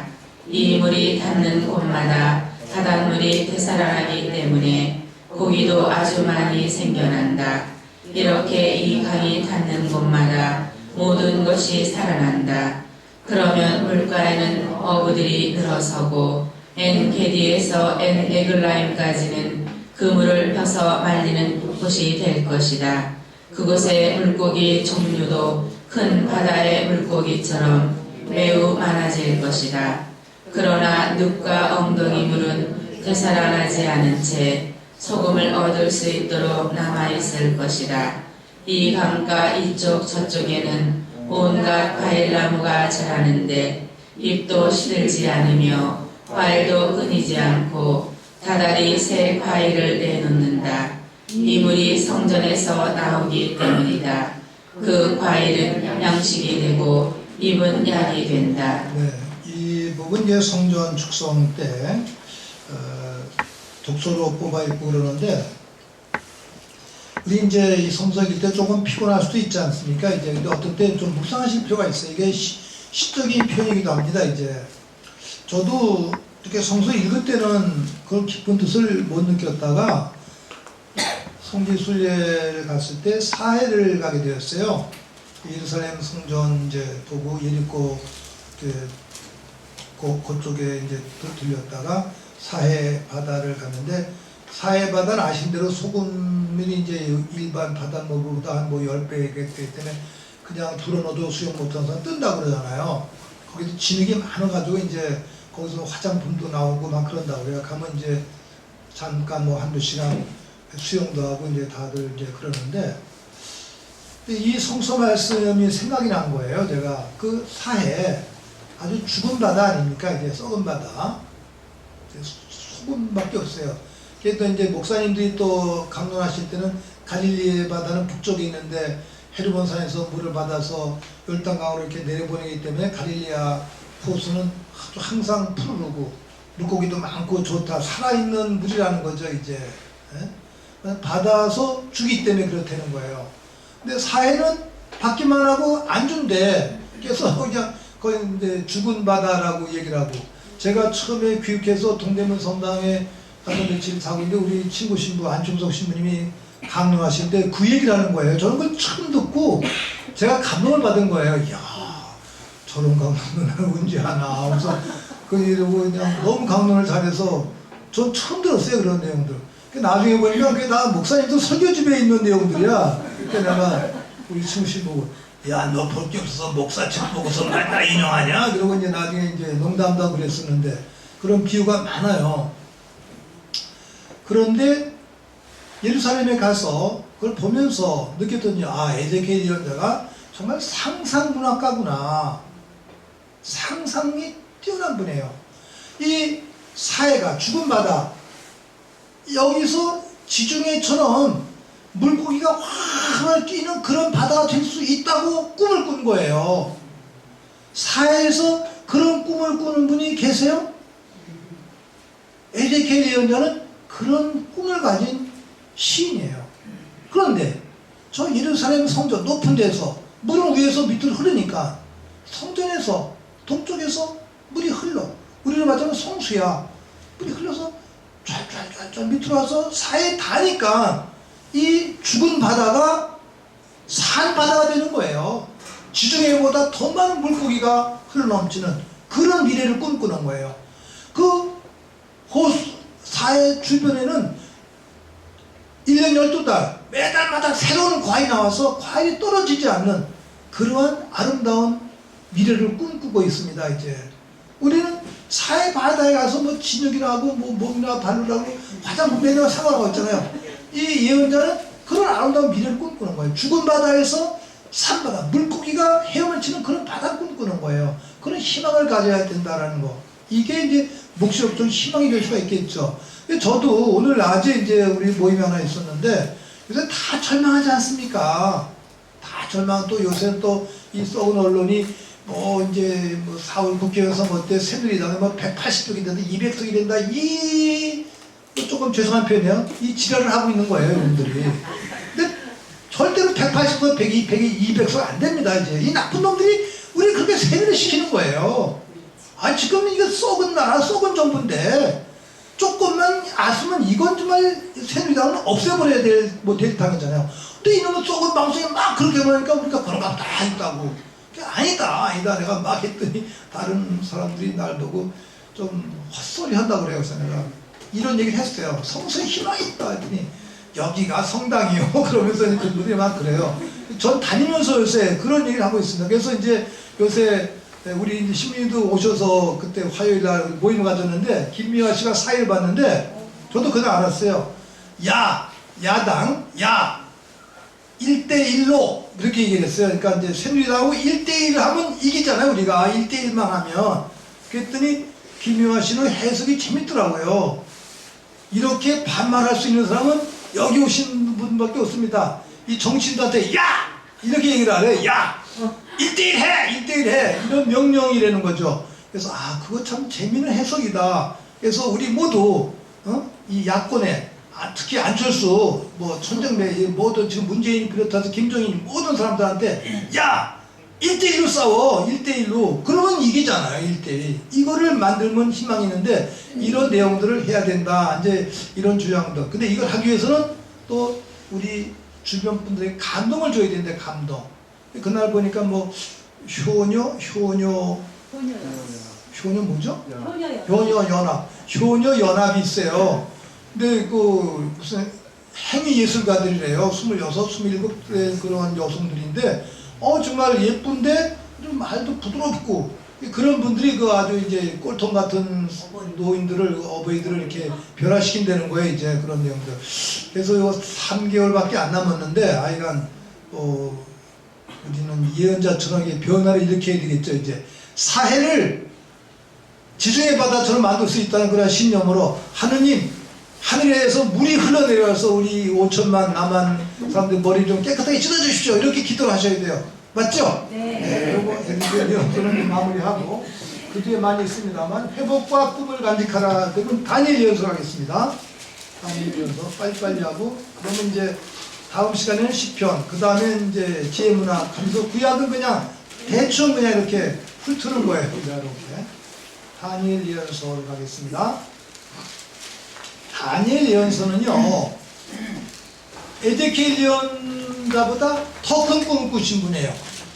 꿈을 꿔야 된다라는 그런 식의 내용들. 그래서 제가 이 구약 성서 공부를 하면서 특히 문익하 목사님이 구약 성서학자예요. 이 공동 번역, 옛날에 공동 번역을 같이 번역하신 분입니다. 지금 우리 가톨릭 성경 같이 번역했지만 그분이 쓰신 시 제가 여러 차례 소개해 드렸었는데 정말 1917년생이신데 소년 같아요. 우리보다 한 4, 5년 많으신 분인데 소년 같은 마음을 가지신 분인데 그분이 그 북한에 가서 김일성 막 껴안고 왔잖아요. 이렇게. 우리도 좀 놀랬는데 가시기 전에 저보고 김수환 추기경님을 좀 만나고 싶다 그러셔요. 제가 그때 교구청에서 일하고 있었으니까. 그래서 목사님 무슨 일이세요? 그랬더니 뭐 북한에 간다 말씀 안 하시고 나이가 뭐 시대가 이런데 좀 추기경님하고 만나서 얘기하고 싶다 해서 아이 그거는 그냥 만나셔도 별로 뭐 내용이 없을 것 같습니다. 그냥 안 만나시긴 낫겠어요. 그래서 그냥 안 만나시고 좀 더 보니까 북한에 갔다 오신 거예요. 김일성님 만나고. 그리고 이제 감호에 가셨는데 가시기 전에 그해 1월에 시를 썼어요. 서울역에 가서 기차표를 살 때 나 평양 가는 기차표 하나 주시오. 그 연문이 왜? 머리 돈 사람이 온 거 아니야 이제. 간도 가는 표 하나 주시오. 더 이상한 사람이야. 그때 이제 따지는 거야. 왜 안 파냐? 평양 가는 기차표 왜 안 파냐? 간도 가는 기차표 왜 안 파냐? 내 나라 내 땅은 내가 가는데 이러면서 한 내용을 시로 쓰신 거야, 시로. 저도 그 시를 읽으면서 참 대단한 분이다. 그런데 그게 이 에제키엘 예언자와 같은 그 꿈을 가진 분이나 다니엘 예언자와 같은 꿈을 가진 분이 아니면 그런 시가 안 나오잖아요. 그 뒤에 또 통일에 관한 시를 쓰셨는데 남북 분단에 어디 하늘 가서 보라 이거야. 남북 삼파선이 어디 있냐 이거 없다 이거예요. 같은 산쪽이 같은 강물이야. 동해바다 서해바다 다 통해. 거기 넘나드는 건 다 물고기들 마음대로 왔다 갔다. 또 새들도 왔다 갔다 마음대로 하고. 또 우리만 못 다녀. 그래서 이제 휴전선 거기에 6.25 전쟁 때 죽은 북한 군인들 또 남한 군인들 그 신이 얼마나 많아요. 그래서 거기다 하나 좀 무덤 하나 하자. 북한 군이 죽은 남녘 땅에서 피 묻어 죽은 그 한산 뜨고 북한 땅에서 죽은 우리 남한 군인들의 피가 묻힌 그래서 합장을 하자 하면서 그런 식의 내용들로 시를 만든 건데 참 아름다운 시예요. 저도 그 음악과 같이 들으면 감동적인데 그런 꿈 상상력. 근데 지금도 우리도 이제 북에서 수소폭탄 그것도 아니라고 그러면서도 수소폭탄이라고 그러잖아. 그거 뭐 조금 연습했지. 미국은 뭐 몇 천 개 가지고 있는데 그렇다고 난리 법석하고 뭐 사드 배치한다 그러고 이게 참 미친 짓이라고 하고 있거든요. 이런 내용들. 아니 북한에서 뭐 좀 연습 좀 했으면 야 너 하지 말아라. 왜 자꾸만 전쟁분을 일으키냐. 이러면서 하면 되는 거야 이제. 또 그게 우리를 상대로 하는 게 아니야. 그 미국하고 국교 맺기 위해서 하는 것인데 그걸 막 이용하면서 전쟁으로 막 이렇게 부추기는 거예요. 우리 불안하게 만들고서. 자, 이거 어떡하나. 근데 그런 거를 부술 수 있는 게 예언자적 정신입니다, 이제. 지난번에 우리가 봤듯이 그 예언자, 아모스 예언자, 남쪽에 유다의 예언자지만 북쪽 땅에 막 건너가서 얘기를 했잖아요. 그래서 48선 이걸 깨고 막 왔다 갔다 해야 된다. 문익환 목사님, 뭐 문기현 신부님, 민수경 또 지금도 뭐 북한에 왔다 갔다 하고 또 6.15 공동선언 다 잘 됐어요. 그럼 지키면 되는 거야. 그걸 안 하고 시비 걸고 전쟁을 해야지 먹고 살고 또 사드 배치지고 한다는 거 아니야 이제. 이거 정말 죄악인데 우리 국민들이 너무 순하고 착하고 그리고 무력하고 가만히 이렇게 있는 겁니다. 이거 사실 범죄거든요. 그러면 가톨릭의 주교님들이나 모든 종교인들이 들고 일어나야 돼요. 이거 안 된다. 반전 운동하면서 이렇게 해야 되는데 우리는 워낙 그냥 남북 대결이 너무 심하기 때문에 그 얘기를 못하고 있는 거예요. 이런 의미 속에서 문익환 목사님은 구약 성경을 정화하셨기 때문에 에제키엘 예언자의 꿈, 다니엘 예언자의 꿈과 같은 이런 걸로서 그걸 부셨습니다. 이제 그런 내용들. 지금 다시 그런 예언자의 실천적인 정신이 우리에게 살아나야 되지 않을까 이런 생각을 하면서 다니엘 예언서 마무리하겠습니다. 다니엘 예언서는 다른 예언서처럼 그 다니엘 예언자가 저자가 아니에요. 다니엘 예언자는 그냥 여기에 나온 주인공입니다. 이제 주인공이에요. 다니엘 예언서는 누가 썼는지는 몰라요. 저자는. 근데 이 예언서의 내용도 이렇습니다. 다니엘은 나의 재판관은 하느님이시다. 이런 뜻이에요. 구약 성경에 다니엘이라는 이름이 여러 번 나옵니다. 여러 분의 다니엘이 나와요. 나의 재판관은 하느님이시다. 하느님을 중심으로 살아가는 그러한 식의 내용들이 될 수가 있겠죠. 다윗이 여러 부인이 있었잖아요. 다윗의 그 아비가이라는 부인의 아들 이름도 또 역시 다니엘이라고 나옵니다. 그 역대기 3권 3장 1절에 나와요. 그 이름이 하나. 다니엘이라는 이름이 여럿이 나오는데 그런 다니엘과 이 다니엘 같은 인물은 아니다. 이렇게 일단은 정리하면서 그 성서에 보면은 실제로 다니엘 예언서 13장에 가면은 다니엘 예언자가 훌륭한 재판관 역할을 합니다. 이제 억울하게 수한나라는 여인이 노인들 둘의 음모에 의해서 막 죄녀로 몰렸어요. 어떤 젊은이와 뭐 정을 통했다 이렇게 몰렸을 때 그냥 사형에 처하는 거예요. 그때 다니엘 젊은이가 뛰어나가서 아 이런 법이 어디냐 재판을 하자. 그래서 그 노인을 따로따로 세워라. 따로따로 세웠어요. 그래서 그 첫 번째 노인 보고 아니 그 수한나가 젊은이와 정을 통한 걸 당신이 봤다는데 장소 어디요? 그러니까 무슨 이제 아카시아 나무십니다. 그랬어요. 네 말로 네가 뭐 단죄를 받았다. 또 다른 노인한테 정통한 장소가 어디야? 근데 무슨 뭐 다른 나무 이름 하나 또 냈어. 다 거짓말에 포함해. 어떻게 유다에서 억울한 사람을 확인도 안 하고 처형했느냐. 수한나를 구하고 그 노인들을 처형했다는 그런 이야기.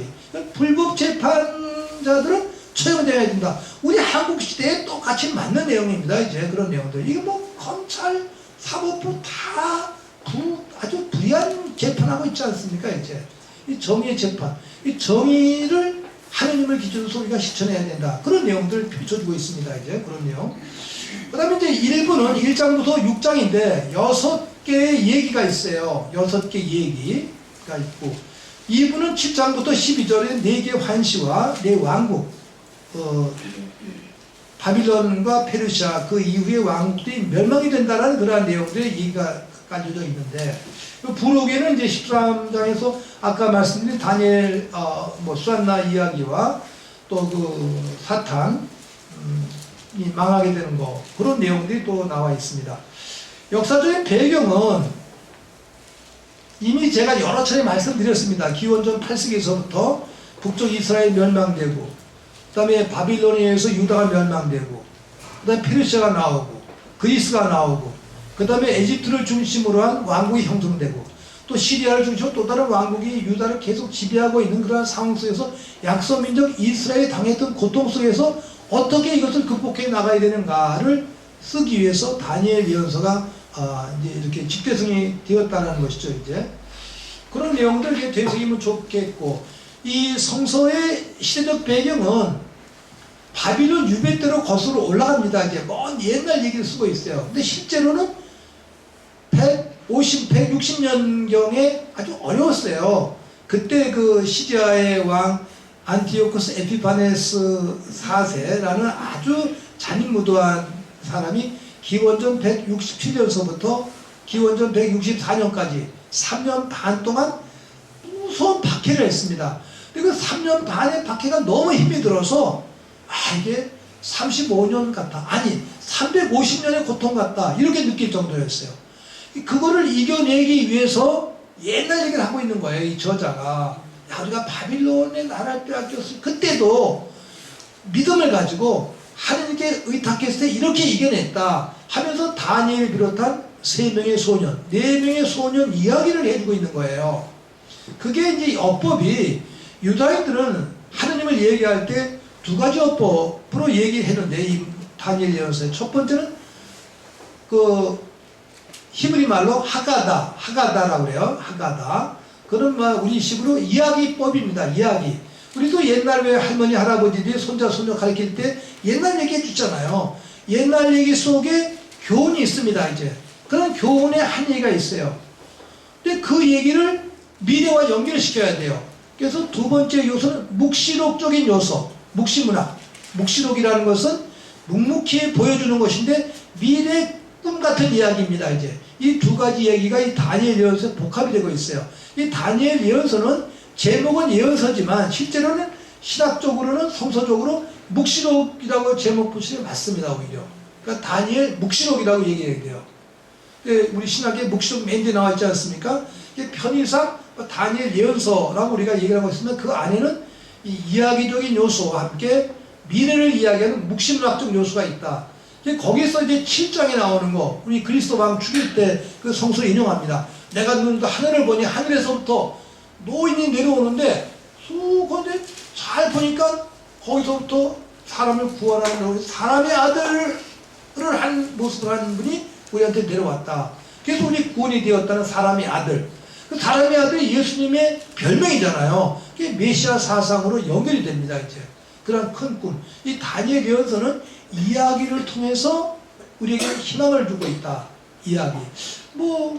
우리들 같은 민담 속에 담겨진 교훈, 이런 걸 우리가 이해할 수 있겠습니다. 그런 내용들.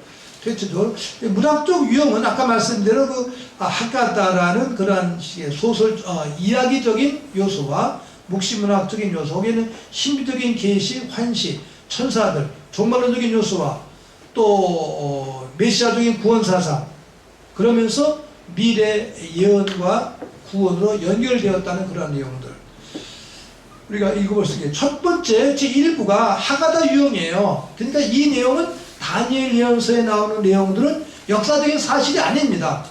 근데 개신교에서 아주 조금 이렇게 너무 맥힌 분들은 이거 성서를 거부하냐 막 그러는데, 이거는 사실 얘기가 아닙니다. 이야기입니다. 쉽게 얘기하면 민담이에요. 민담. 민담을 통해서 우리가 하느님을 어떻게 믿고 어떻게 따라가야 되느냐, 이런 얘기가 될 수가 있겠죠. 이제 그 다음에 다니엘 얘기는 역사가 아니라 큰 교훈, 그 속에 담겨진 교훈을 얻어내야 된다, 이런 내용도 우리가 알면 좋겠죠.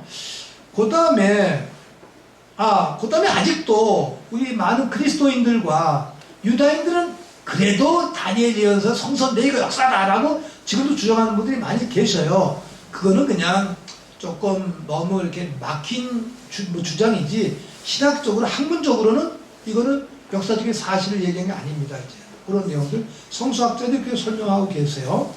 그 7장부터 12장까지는 특별히 1인칭으로 또 기술이 되어 있어요. 이제 1장부터 6장은 아주 역사적인 것처럼 기술하고 있고, 또 후반부에 와서 조금 그 표현이 바뀌어지고 있는데, 그 문학적인 그 표현의 방법의 차이라는 것이죠. 이제 그런 내용들. 그래서 아까 말씀드린 대로 기원전 167년부터 164년, 3년 반 동안에 시리아의 왕 안티오쿠스 4세, 에피파네스 4세, 안티오쿠스 4세 에피파네스, 그렇게 우리가 부르고 있는데, 그 왕이 아주 잔인무도한 왕으로서 유다의 모든 문화, 종교를 파멸시키고 원정국장과 함께 모든 것을 헤드니즘, 그리스 문화화 하는 거예요. 우리가 일본 사람들이 우리 말도 짓밟고 이름도 갈고 막 짓밟았듯이 그렇게 했던 그 문화 속에서 저항했던 그 시대를 배경을 하고 있습니다. 구체적으로 마카베오서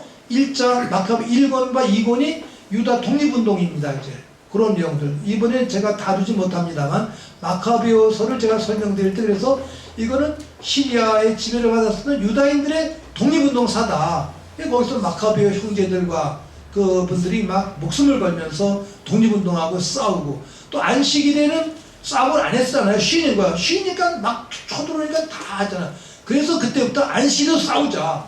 안식일법을 넘어서서 이제 싸우는 그러한 식의 내용들이 거기에 나와 있습니다. 이제 그 시기와 비슷한 때라는 것을 염두에 두시면 좋을 것 같습니다. 작품의 통일성 우리가 보시면 좋고, 그 다음에 여기는 그 히브리서와 아르메니아 두 가지 언어가 같이 섞여 있다 그러는데, 아마 원래는 아르메니아가 더 고어예요. 예수님 시대 때 그 언어 아르메니아로 됐던 것이 후대 히브리 말로 다시 종합이 되지 않았을까, 이렇게 해설하고 있고, 그 다음에 이 부분은 특별히 그 수사나 이야기 13장 14장은 우리 개신교 분들은 성서에서 빼버렸어요. 우리는 그 부분을 제2경전이라고 그래요. 중간에 있는 제2경전 요소가 있는데, 그거는 그리스 말로서 덧붙여진 그러한 내용들인데, 가톨릭에서는 어쨌든지 그 모든 걸 다 껴안고 있습니다. 이제 그런 내용들 아시면 좋고, 그 교훈은, 메시지는 용기, 희망, 순교자적인 용기를 지녀야 된다. 아주 그 박해시대 때 이걸 이길 수 있는 것은 오직 신앙과 용기다. 이 부분을 강조하고 있다는 측면이고, 여기에 시작적으로 중요한 내용들은 여기에 미래를 꿈꾸는 묵시적인 교훈과 함께 천사의 이야기, 천사론이 잘 정립되어 있습니다. 근데 부활에 관한 내용들, 부활의 꿈을 가지자. 구약성도 부활에 대한 언급이 없었어요. 그런데 아까 본 엘리키에서 잠깐 암시되어 있고 다니엘 예언서에서 구체적으로 부활에 대한 내용들, 천사론, 미카엘 천사와 함께 천사 역할 같은 것이 나한테 천사론의 기초가 되어 있습니다. 다니엘 예언서는 그런 내용들이 다니엘 예언서의 특징인데, 그 뒤에 1부는 1장부터 6장, 또 2부는 7장부터 12장, 13장, 14장은 부록입니다. 이제 이 내용을 그냥 한번 읽으시면 좋으신데, 우리는 뭐 다 읽을 수는 없고, 첫 번째 꿈 같은 이야기를 보면은 우선 다니엘서 1장을 한번 보죠. 그래도 1장하고 끝장은 봐야지 읽었다고 그럴 거 아니에요. 1장 한번 읽어보겠습니다. 어떻게 시작이 되고 있는지.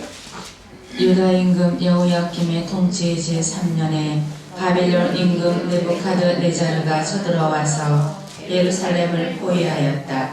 주님께서는 유다 임금 여호야김과 하느님의 집 기물 가운데 일부를 그의 손에 넘기셨다. 느부카드네자르는 그들을 시나르 땅 자기 신의 집으로 끌고 갔다. 그리고 기물들은 자기 신의 보물 창고에 넣었다. 그러고 나서 임금은 내시장 아스프나즈에게 분부하여 이스라엘 자손들 가운데에서 왕족과 귀족 몇 사람을 데려오게 하였다. 그들은 아무런 흠도 없이 잘생기고 온갖 지혜를 갖추고 지식을 쌓아 이해력을 지녔을 뿐더러 왕궁에서 임금을 모실 능력이 있으며 갈대아 문학과 언어를 배울 수 있는 젊은이들이었다. 임금은 그들이 날마다 먹을 궁중 음식과 술을 청해 주었다. 그렇게 새 해 동안 교육을 받은 뒤에 임금을 섬기게 하였다. 그들 가운데 유다의 자손으로는 다니엘, 하나냐, 미사엘, 아자르야가 있었다. 내시장은 그들에게 다른 이름을 지어주었다. 곧 다니엘은 벨드사차르, 하나냐는 사드락, 미사엘은 메삭, 아자르야는 아벳느고라고 지어주었다. 다니엘은 궁중 음식과 술로 자신을 더럽히지 않겠다고 마음속으로 다짐하고 자기가 더럽혀지지 않게 해달라고 내시장에게 간청하였다. 하느님께서는 다니엘이 내시장에게 호의와 동정을 받도록 해주셨다. 내시장이 다니엘에게 말하였다. 나는 내 주군이신 임금님이 두렵다. 그분께서 너희가 먹을 것과 마실 것을 정하셨는데 너희 얼굴이 너희 또래의 젊은이들보다 못한 것을 보시게 되면 너희 때문에 임금님 앞에서 내 머리가 위태로워진다. 그래서 다니엘이 감독관에게 청하였다. 그는 내시장이 다니엘과 하나냐와 미사엘과 아자르야를 맡긴 사람이었다. 부디 이 종들을 열흘 동안만 시험해 보십시오. 저희에게 채소를 주어 먹게 하시고 또 물만 마시게 해 주십시오. 그런 뒤에 궁중 음식을 먹는 젊은이들과 저희의 용모를 비교해 보시고 이 종들을 좋으실 대로 하십시오. 감독관은 그 말대로 열흘 동안 그들을 시험해 보았다. 열흘이 지나고 나서 보니 그들이 궁중 음식을 먹는 어느 젊은이보다 용모가 더 좋고 살도 더 올라 있었다. 그래서 감독관은 그들이 먹어야 하는 음식과 술을 치우고 줄곧 채소만 주었다. 이 네 젊은이에게 하느님께서는 이해력을 주시고 모든 문학과 지혜에 능통하게 해주셨다. 다니엘은 모든 환시와 꿈도 꿰뚫어 볼 수 있게 되었다. 젊은이들을 데려오도록 임금이 정한 때가 되자 내시장은 그들을 느부카드네자르 앞으로 데려갔다. 임금이 그들과 이야기를 하여 보니 그 모든 젊은이 가운데에서 다니엘, 하나냐, 미사엘, 아자르야만 한 사람이 없었다. 그리하여 그들이 임금을 모시게 되었다. 그들에게 지혜나 예지에 관하여 어떠한 것을 물어보아도 그들이 온 나라의 어느 유술사나 주술사보다 10배나 더 낫다는 것을 임금은 알게 되었다. 다니엘은 키루스 임금 제1년까지 그곳에 머물렀다. 네, 키루스 임금이라는 게 이제 페르시아의 왕이에요. 그러니까 이제 바빌론 유배 동안 이 젊은이들이 가서 나이가 들 때까지 이제 한 50년, 60년 동안 머물렀었다는 그런 배경이 되겠죠. 이게 이야기 시작입니다. 이제 바빌론에 끌려가서 이렇게 되었다는 건데, 그 뒤에 이제 왕이 꿈을 꾸면 그 꿈을 기가 막히게 해몽을 하는 거예요. 다른 사람들은 다 해몽을 못 하는데, 그런 내용들.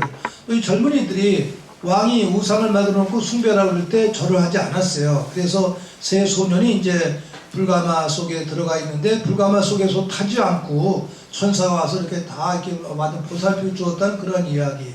또 그 뒤에 또 사자굴에도 집어넣었는데 사자가 물지도 않고 오히려 다 보호했다는 그런 이야기. 다 꿈 같은 이야기들이 이제 쭉 나와 있습니다. 그런 내용들. 그럼 쭉 한번 각자 읽어보시고, 저희들은 7장이 가장 중요한 내용이에요. 7장, 그건 우리 그리스도 왕 죽일 때도 있고 여러 차례 나와 있는 내용인데, 7장 제목을 보겠습니다. 다니엘이 네 마리 그 짐승의 환시는 이제 이게 다 나라를 환시하는 겁니다. 바빌론, 뭐 페르시아, 그다음에 이제 그뒤에 나오는 그리스, 또 그 뒤에 나오는 뭐 왕정 시대 때 그런 상징하는 내용인데, 시대에 따라서 이 왕권들이 다 이렇게 몰락하게 되어 있다, 그런 내용들을 암시하고 있습니다. 그 다음에 이제 9절부터 읽어보겠습니다. 연로하신 분과 사람의 아들에 관한 환시를 보다. 내가 보고 있는데 마침내 옥자들이 놓이고 연로하신 분께서 자리에 앉으셨다. 그분의 옷은 눈처럼 희고 머리카락은 깨끗한 양털 같았다. 그분의 옥자는 불꽃 같고 옥자의 바퀴들은 타오르는 불 같았다. 불길이 강물처럼 뿜어나왔다. 그분 앞에서 터져 나왔다. 그분을 시중드는 이가 100만이요 그분을 모시고 선 이가 10,000이었다. 법정이 열리고 책들이 펴졌다. 그 불들이 떠들어대는 거만한 말소리 때문에 나는 그쪽을 보았다. 내가 보고 있는데 마침내 그 짐승이 살해되고 몸은 부서져 타는 불에 던져졌다. 그리고 나머지 짐승들은 통치권을 빼앗겼으나 생명은 얼마 동안 연장되었다. 내가 이렇게 밤의 환시 속에서 앞을 보고 있는데 사람의 아들 같은 이가 하늘에 구름을 타고 나타나 연로하신 분께 가자 그분 앞으로 인도되었다. 그에게 통치권과 영광과 나라가 주어져 모든 민족들과 나라들, 언어가 다른 모든 사람들이 그를 섬기게 되었다. 그의 통치는 영원한 통치로서 사라지지 않고 그의 나라는 멸망하지 않는다. 네, 여기서 이제 사람의 아들에 관한 그 모습이 이제 예수님의 별명이 되고 메시아론이 되는 겁니다. 이제 그 다음에 마침내 그 짐승이 살해되고 몸은 부서져서 타는 불에 던져졌다. 그게 모든 권력, 바빌론이라든지 그 뒤에 페르시아라든지 그리스라든지 이런 큰 나라들이 멸망된다는 그러한 식의 내용들의 예언들이에요. 그래서 우리 같으면 이런 내용들을 해석할 때 지금 우리를 뭐 영향을 주고 있는 뭐 미국이나 중공이나 러시아 또는 뭐 일본 이런 힘으로 무력으로 약소국들을 지배했던 나라들 멸망된다. 작은 나라지만 성실하게 사는 국민들의 나라 희망이 있다. 뭐 이런 메시지로 연기할 수가 있겠죠. 이제 그런 내용들 우리가 이해하면 좋겠고, 이제 마지막 대목에 가서 다니엘이 이제 사자굴에 살아나오다. 14장 31절 그 대목 그리고 오늘 마무리하겠습니다. 14장 31절 다니엘 예언자가 이제 무한바다가 사자굴에 던져진 거예요. 거기서 살아남은 그런 내용들을 읽어보겠습니다. 사람들은 다니엘을 사자굴에 던져버렸다. 다니엘은 그곳에서 엿새 동안 지냈다. 그 굴에는 사자가 7마리 있었는데 날마다 사람 몸뚱이 2개와 양 2마리를 먹이로 주었다. 그러나 그때에는 사자들이 다니엘을 잡아먹게 하려고 아무것도 주지 않았다. 한편 유다에는 하박국 예언자가 있었다. 그는 국을 끓이고 빵을 부수어 사발에 담아서 들에 있는 추수꾼들에게 가져가는 길이었다. 그때 주님의 천사가 하박국에게 말하였다. 내가 가지고 있는 그 음식을 바벨론으로 가지고 가서 사자굴에 있는 다니엘에게 주어라. 하박국은 주님, 저는 바벨론을 본 적도 없고 그 굴을 알지도 못합니다 하고 대답하였다. 그러자 주님의 천사가 하박국의 정수리를 붙들더니 머리채를 잡고 자기 영의 위력으로 바빌론에 있는 그 굴 위에 데려다 놓는 것이었다. 하박국은 다니엘, 다니엘, 하느님께서 그대에게 보내신 음식을 받으시오 하고 소리를 질렀다. 다니엘은 하느님, 당신께서 저를 기억해 주셨습니다. 당신을 사랑하는 이들을 저버리지 않으셨습니다 하고 말하였다. 그러고 나서 다니엘은 일어나 음식을 먹었다. 하느님의 천사는 곧바로 하박국을 그의 부장으로 데려다 놓았다. 이튿날에 임금은 다니엘의 죽음을 애도하려고 그곳으로 갔다. 굴에 다다른 임금이 안을 들여다보니 다니엘이 앉아있는 것이었다. 임금이 큰 소리로 외쳤다. 주 다니엘의 하느님, 당신께서는 위대하십니다. 당신 말고 다른 분은 계시지 않습니다. 그러고 나서 임금은 다니엘을 끌어올리고 그의 파멸을 꾀한 책임자들을 물 속으로 던지게 하였다. 그들은 임금이 보는 앞에서 곧바로 사자들에게 먹히고 말았다. 좋죠?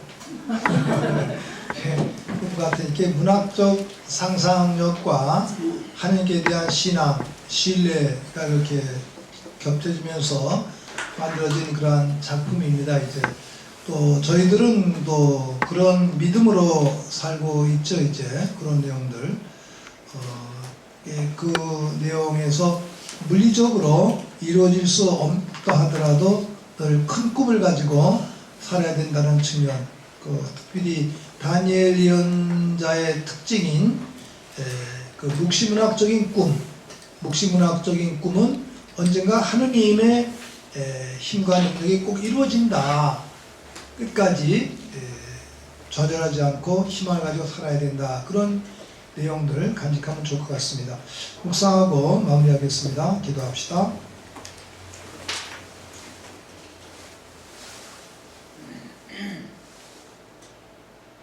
하느님, 1월입니다. 새해 첫 달입니다.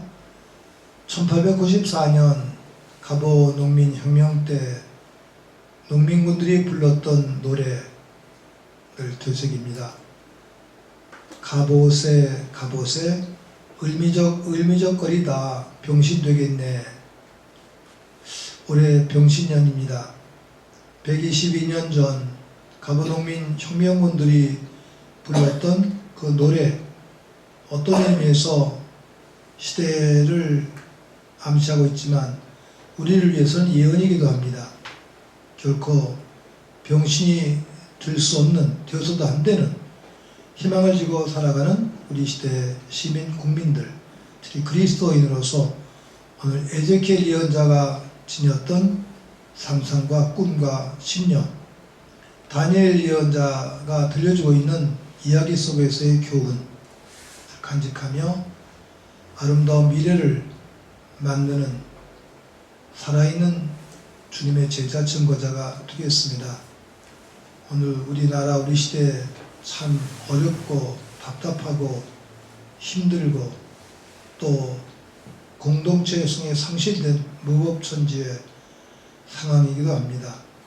하느님, 저희들 또 우리 시민 국민 모두를 깨우쳐 주시어 예언자와 같은 가치를 지닌 삶을 사는 주님 추종자들이 되게 해주십시오. 예언자들을 통해서 백성들이 변모되었듯이 저희들을 통해 시대가 변모되도록 노력하겠습니다. 우리 모두 우리 시대 에제키엘 다니엘 예언자와 같은 주님의 참된 증거자 또 주님의 일꾼들이 되게 해주십시오. 우리 국민 모두를 깨우쳐 주십시오. 불의한 자 퇴치해 주십시오. 사자의 굴에서 다니엘을 구원하신 하느님, 저희 민족 어려움 속에서 구해 주십시오. 시대를 고민하며 바치는 저희들의 간절한 염원과 기도들을 허락해 주셔서 이 모든 것을 성령 안에서 우리 주 예수 그리스도를 통하여 비나이다. 아멘. 성부와 성자와 성령의 이름으로 아멘. 우리가 주님께서 주신 예언자직을 수행할 때 에제키엘 예언서가 꿈꾼 것처럼 죽은 사회도 살아있는 지중해로 만들 수 있다는 희망을 각성시켜 주신 우리 신부님께 다시 한번 뜨거운 박수 보내주시기 바랍니다. 이제 2주밖에 안 남았습니다. 단 2번입니다. 기회 놓치지 마시고 다음 주에도 이 자리에 다 완전히 채워주시기 바랍니다. 늦은 밤 안녕히 돌아가십시오.